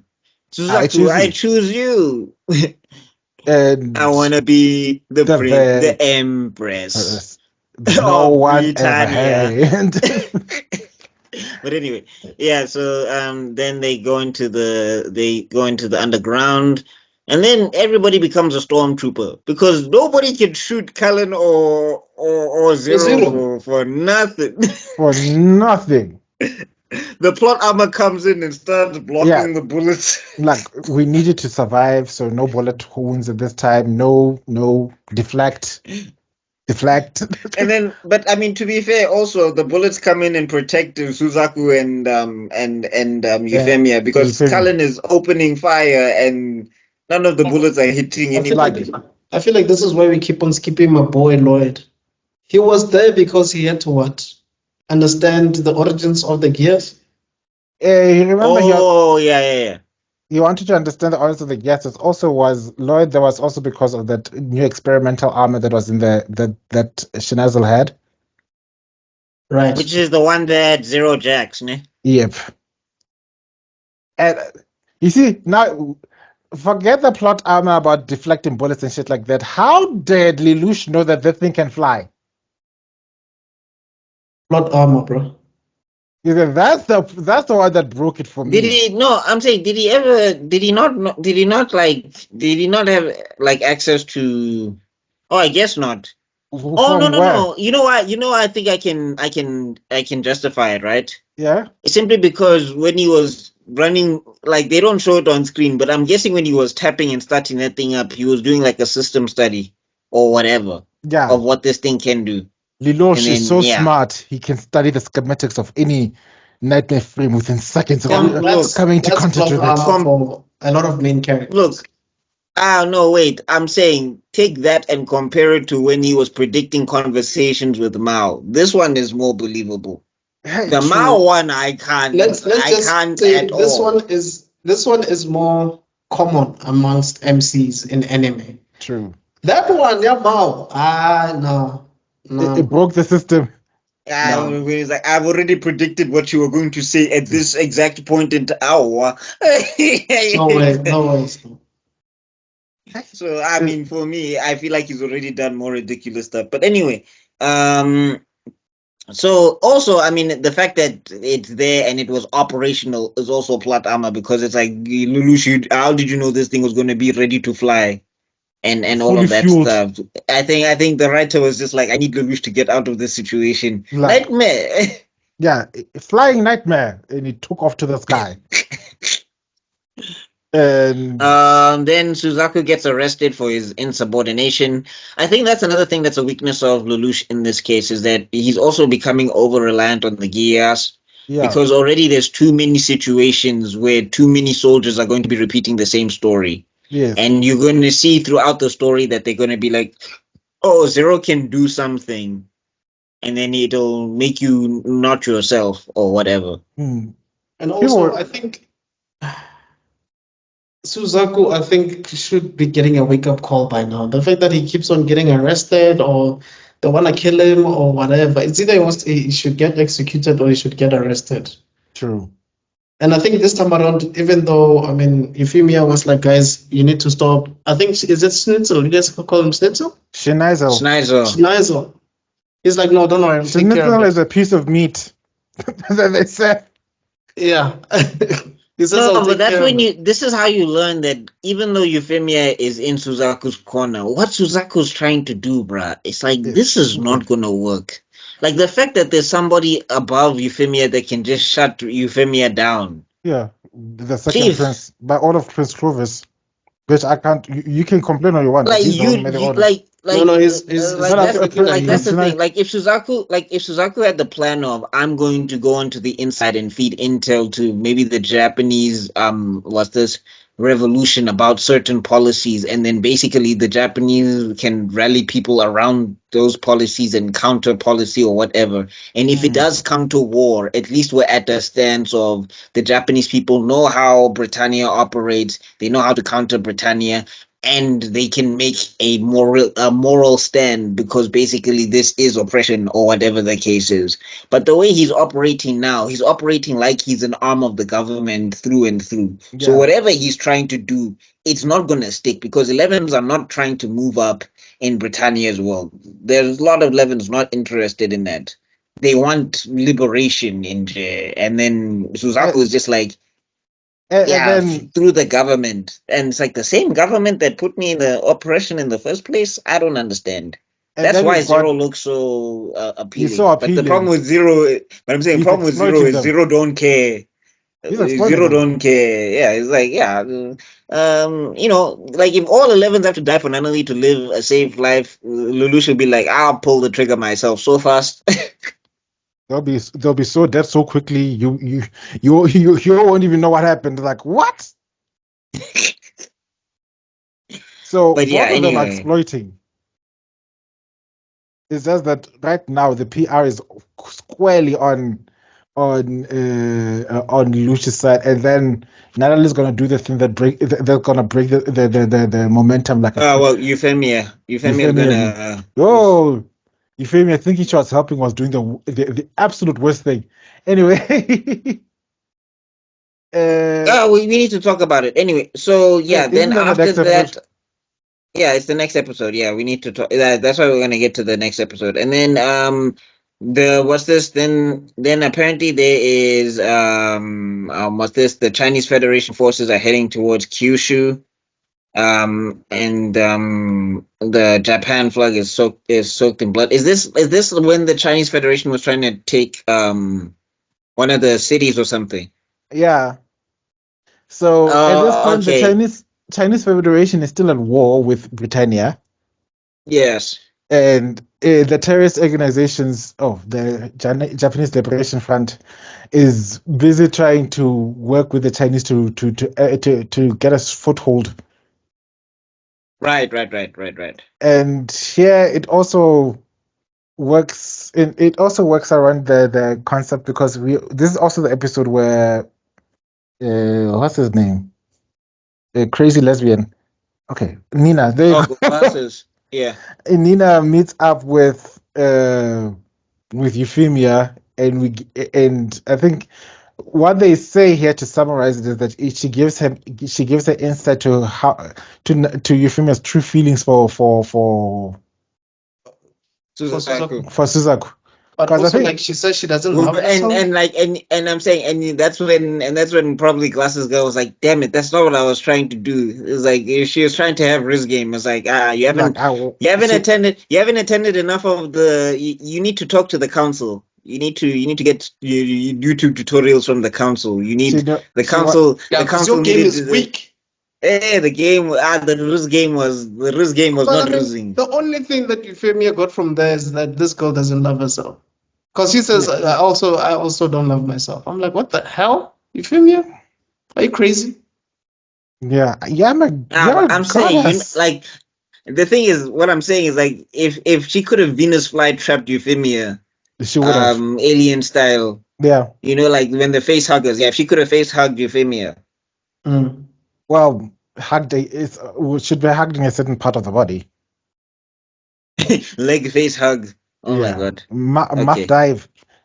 Oh god. It's getting worse. But that being said, I think one of the things we need to take away from this episode is that we get to see Suzaku gets proposed to. Like, I want you to be my boyfriend. And what's the name of that lady? The assistant for Lloyd. Oh, that girl. That girl that barely does anything. Don't know what's her name. Hey, I always forget her name. But who seems like a main character? Cecile, no? Yeah, there you go, Cecile. Yeah, she was like, "Woo! What was that? Nothing." No, it's just like, no, this is too personal. Yeah.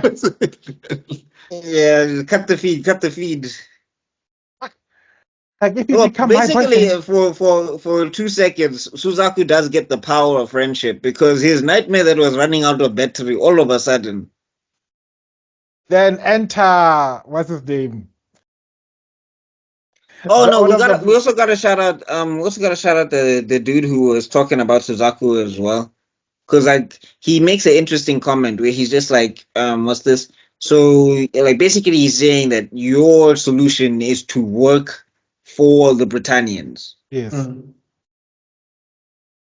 And like, that's another thing. Suzaku never has an answer for anybody who asks him this. Guys, now He's always just like, we gotta do it the right way. I never understand this because how are these people talking to these people? Do they hack their intercom? I think it's an open channel. Like I think the thing is because remember they also like you can surrender or whatever the hell. Yes. And then it's like an open channel to communicate. Okay, so Suzaku has an open channel with Zero as well. Yeah. And Zero has an open Well, that's why it's an communication. open channel. I think the thing is like anybody can hop on this thing. That's But I basically think how it's supposed to work. I think it's particularly effective because remember that hardware is Britannian hardware in and of itself. So are the enemies also listening in on their conversations? No, that's what I'm remember, saying. actually, you can block certain communications or whatever. Guys, I was like trying to explain that Zero arrives in a nightmare frame that originally belongs to Britannia, so he would still have Britannian communication lines in the device. And then the Chinese? What were they talking to? They were talking to they Zero were talking to and Suzuki. Remember, I'm saying that's a Suzaku Skype call. broadcasted. Yeah, it's that basically would be a a Skype call call. because Suzaku broadcasted that he was there because actually he also knew this guy because that guy was like friends with his dad, with Suzaku's dad or whatever. So Suzaku's trying to negotiate a peaceful surrender, and this brother's like, "Dog, fuck you." Fuck you. Like, your father would be so disappointed in you. No, but then he also says you're stubborn. He also says you're like your father because that's the other thing is Suzaku also does have main character syndrome where he feels like he's the only one that can take on this momentous task, which is why he must always jump into this thing and do these things and whatever. And it's like it's interesting because he said that he had to kill his dad because his dad is like Zero.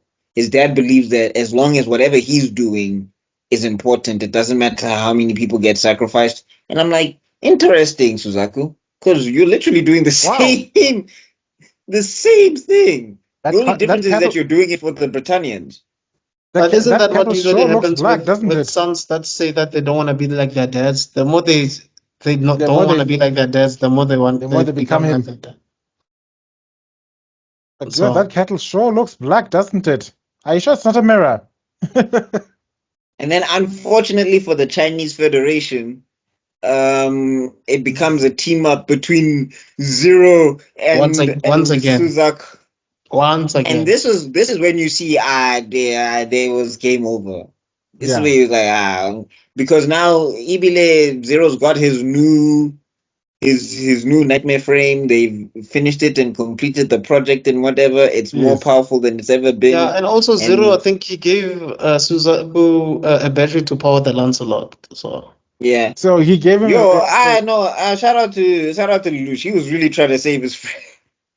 He came there with the big ass. Okay, the armor is called the Gawain. I now remember. The Gawain armor comes and it floats down automatically. And here's the part that pissed off Lloyd. Yeah, it pissed off Lloyd for sure. Yeah, it did. Because he was like, I wanted to be the one to complete it. So it's also another jab for Rakshata's like, you couldn't finish this weapon in time. Ooh, I wonder what'd happen if somebody could make this thing more effective. Yeah. Hey, Rakshata is fine. But also, anyway, like, you've been saying that guy. Hey, my guy. I didn't get. Hey, at least she's an adult. I can perv in peace. Wait, who's fine? Who's fine? Wait, who's fine? Rakshata. Rakshata, dog. Can someone please cosplay as Rakshata for BuckMeister, please? Oh, she is fine. Yeah, she is. Oh God. But also, I wanted to understand. I'll activate my Geass immediately. Why is Lloyd marrying Millie? It's a royal marriage. It's an arranged marriage. So basically, because he's a royal and she's like from a prominent family, that's how they keep their families prominent. But the thing is, they also comment that Lloyd he's kind of asexual. He's like, I'm about robots, so I don't care. It's like, wait, I think I sort of understand it. That's what he said, right? What is That's hilarious. Which is like, what I'm just saying, is he gonna like what? Like, I don't know how they are planning to keep that family lineage going. Like, I was like, what is he gonna like put some in a cup and then they're gonna put it in a syringe and inject IVF?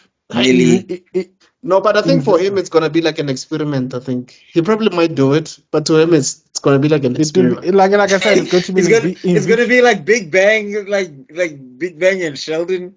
Yeah, gonna be like, Millie, can we record this? I need this for my data later on. You know what I mean? Yeah. Yeah. Anyway, I always thought he was gonna go for the in vitro fertilization because ain't no way.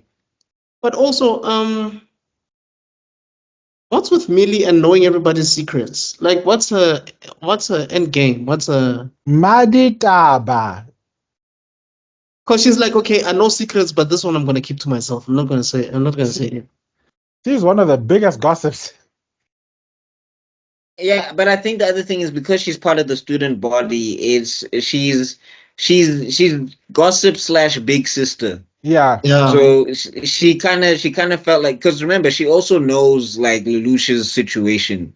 Yeah, that is a prince and all. Yeah.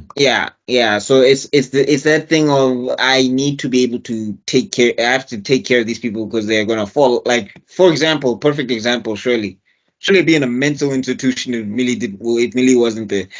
True that. So I think it's like people either confide in her or like she can suss things out, and when she does, they know that she'll keep it in confidence because she's the head of the student body, aka Big Sis. It's crazy how we missed. We jumped. We just didn't talk about Shirley's arc at all. I mean, this happens after more. Right. Oh no, we did last week. Oh, you guys did. Yeah, we did touch on it. We did cover it. I mean, we also get to see the flaws in Lelouch's plan around Shirley because she still has like notes and stuff reminding her of things that have already happened.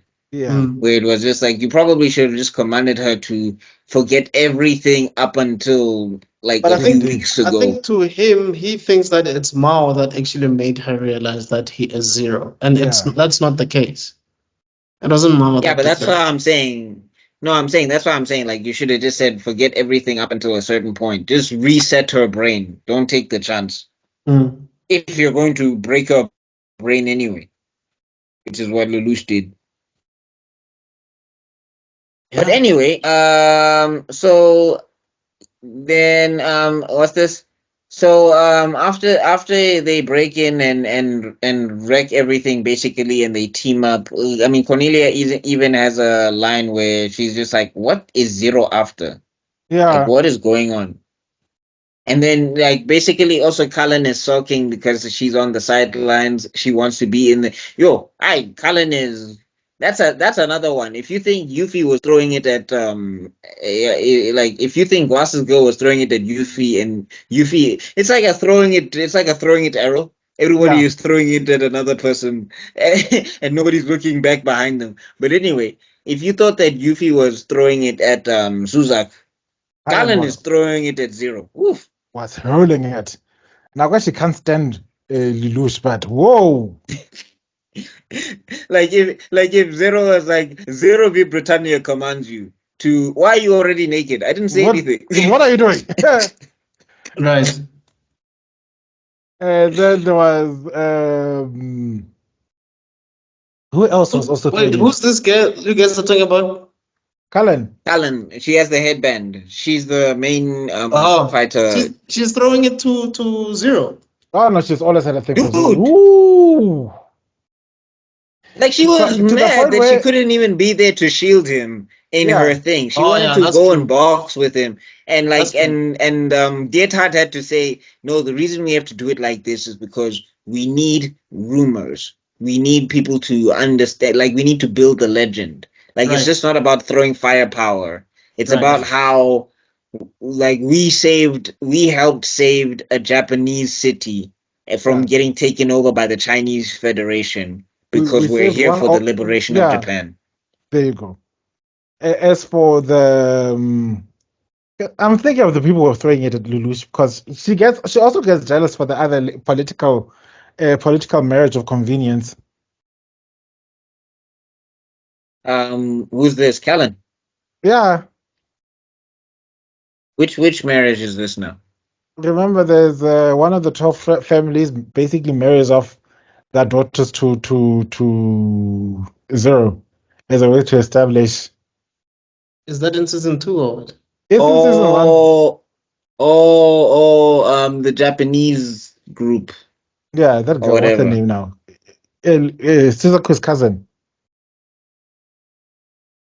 I can't remember now, but I think we're kind of far from there anyway. Because I mean, that's when they establish a room as Japan or something, as the start of Japan or something. But that's we're far from there. But anyway, after all of that, the Britannians don't release any information about the Black Knights helping them, and then what's this? Snizel, he meets again with Charles, and Charles just looks creepier every time you see him. Charles, for everybody that's confused, is the father of all these children, which is just like, way to go! It's like anime dads. Oh my god, just throw him on the pile, just throw him on the list. He's as bad as Yujiro, actually. No. You know what, ne? He's worse than Yujiro. I can't believe I'm saying this, but he's worse than Yujiro.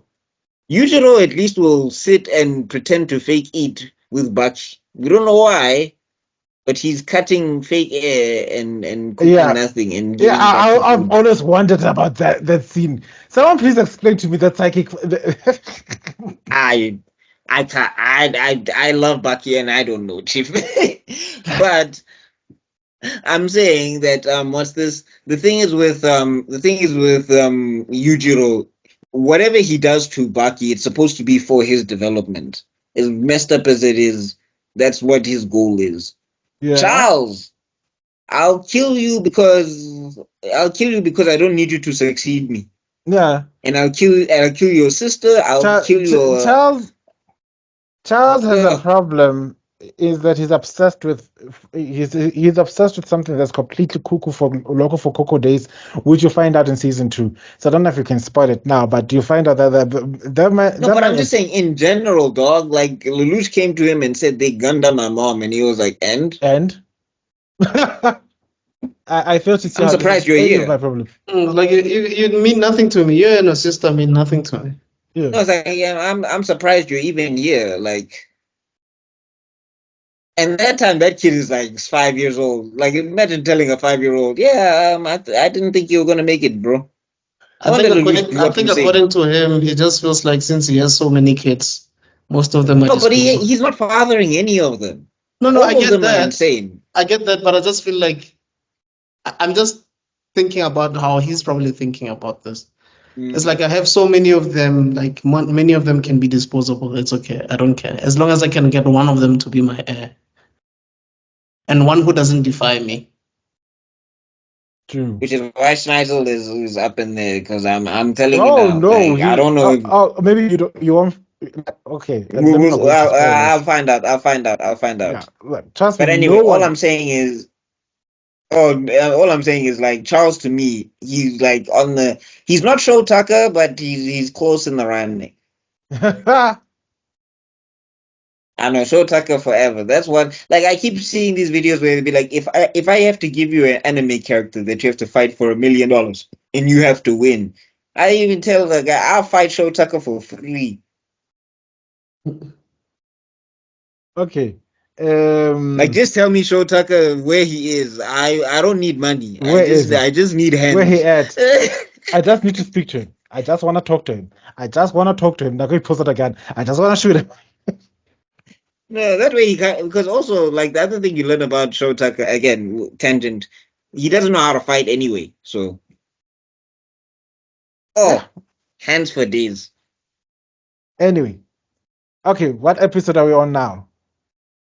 This is gonna be the last one for the. This is gonna be the last one for the day, Yeah. and then we get a nice shot at the end of it with Euphemia holding Suzaku's hand and accepting to be the boyfriend. Yes. And which I'm sure, like, that's the thing. I'm sure Suzaku, like, okay, how vulgar am I gonna get you? Anyway, I'm pretty sure it was good. Suzaku was wearing white. That's all I'm gonna say, Mm-hmm. because it'd be indistinguishable. Okay. No, I'm just saying, like, this is because now he's just like, yes, progress. I finally have a princess on my side. I'm going to do it. I'm going to make everybody believe. You know, he's no, okay, wrong song to use. What's another song? Oh my god. He's in jail. I don't buy any of his CDs. Anyway, he's all, I believe I can fly. That's Suzaku right now. We hope that you read the disclaimer before this video starts. Oh my guy. Message. I got a nightmare frame. I'm a knight to a princess main. I believe. Yeah. Anyway, that's who he is. That's where he is right now. So this episode 20 is. Try to remember now. What's the name again of this episode?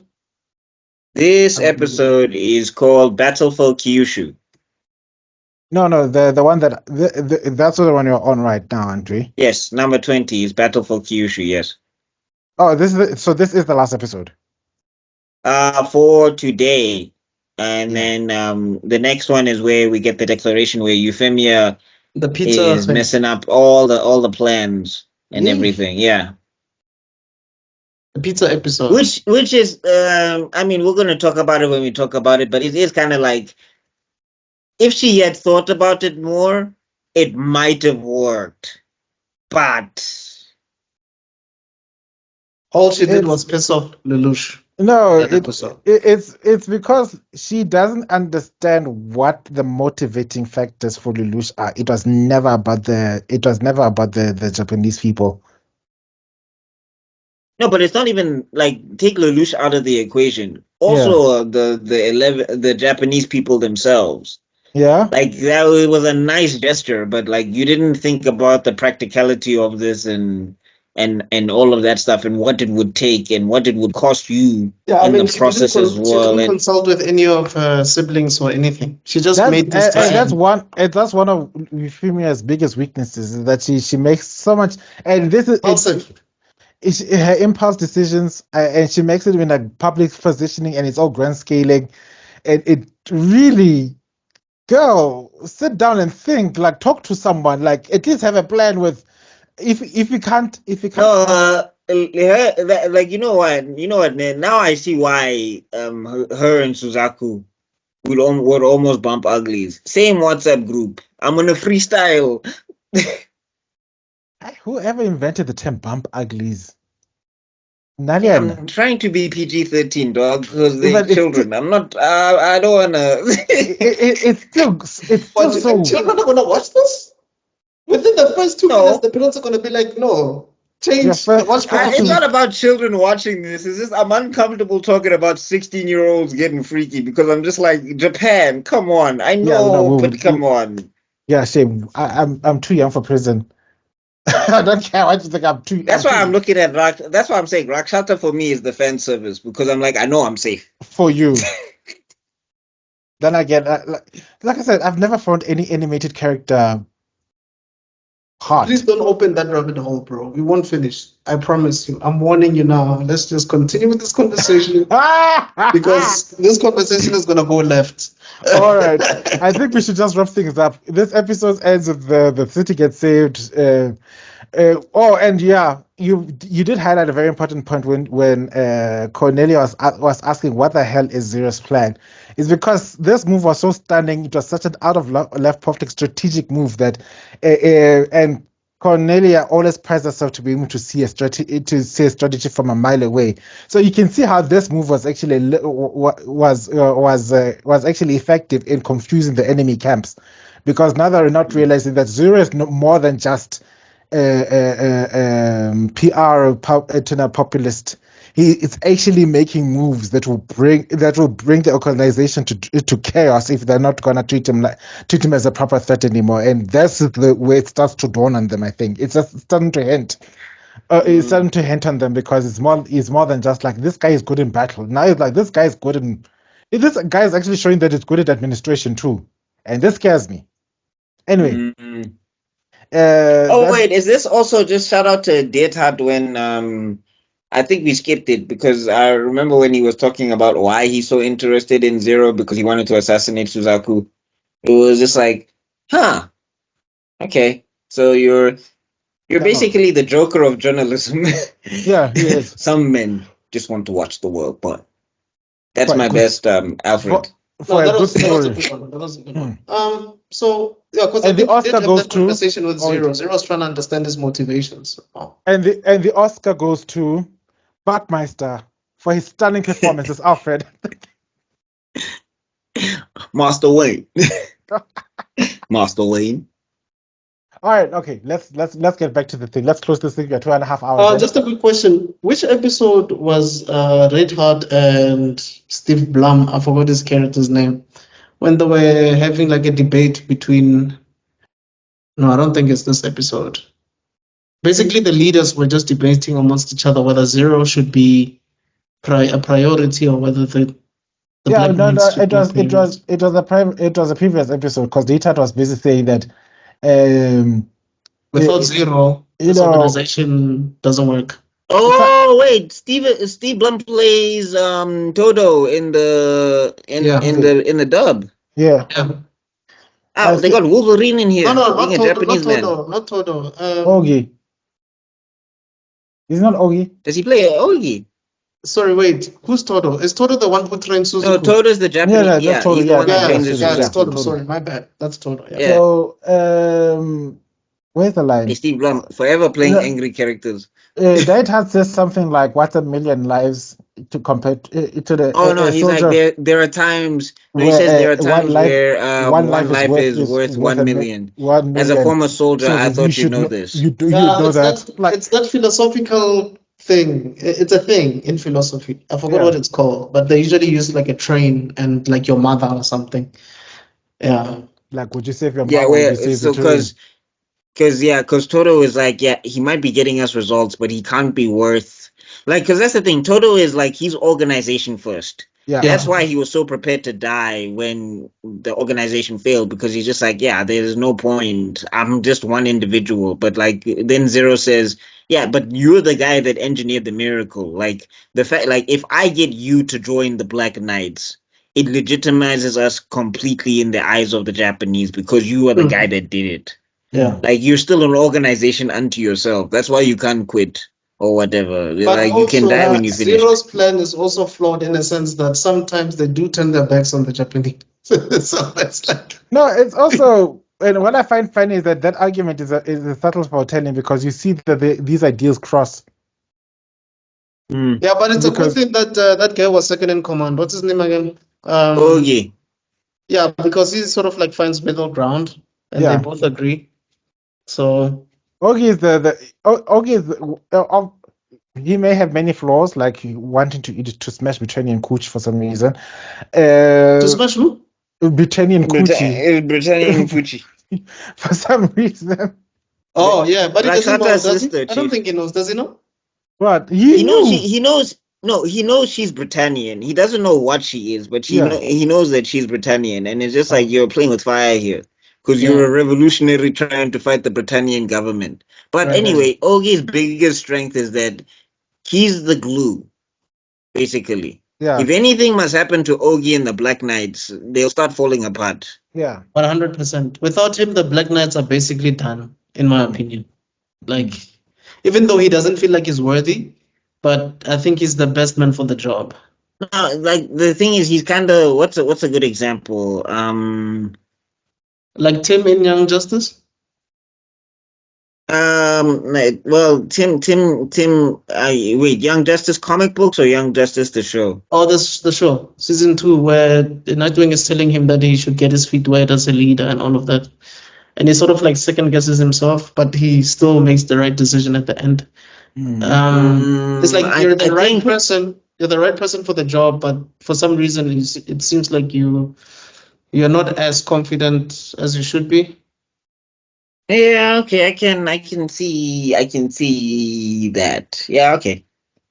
All right. I mean, again, I can't believe they jacked Tim's team from him. Oh, DC. But anyway, yeah. Point being is like that iteration of Tim. Yeah, that would fit Ogi. Where the thing is, because Ogi has to step up in the absence of Zero.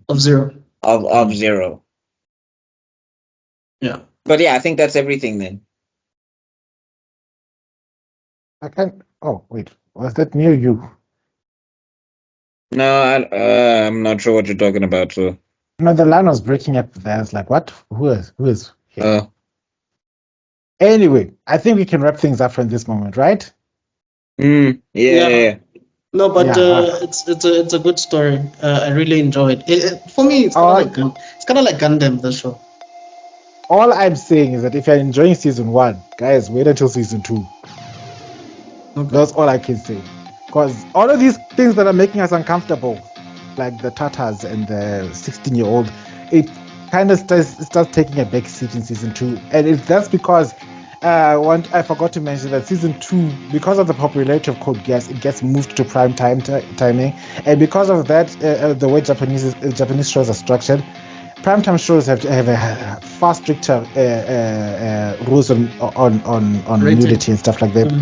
On nudity and stuff like that. Like so the restriction. Yeah. So this season was geared more towards the grown-ups.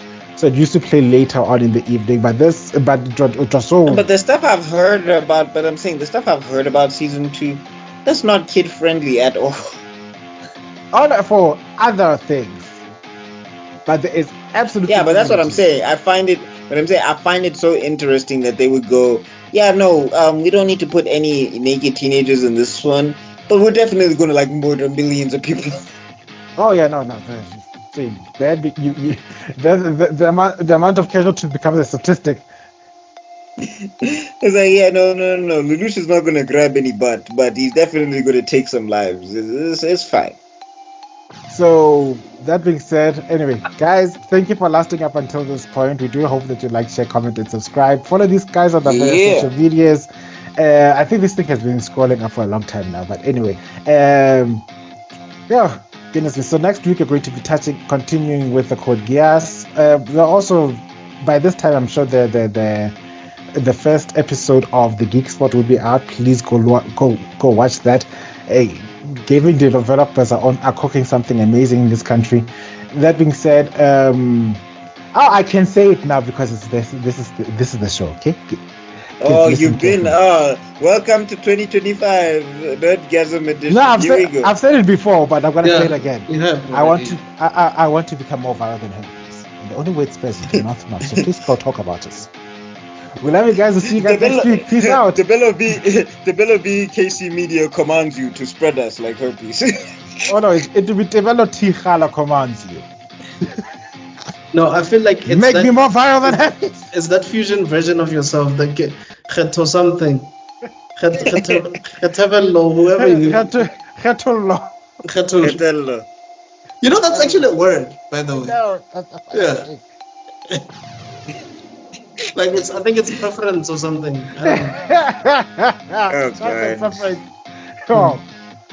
Which is the irony, even in the names, because Tebello is expected, Kheto is choice, and if you combine them, it does result in preference.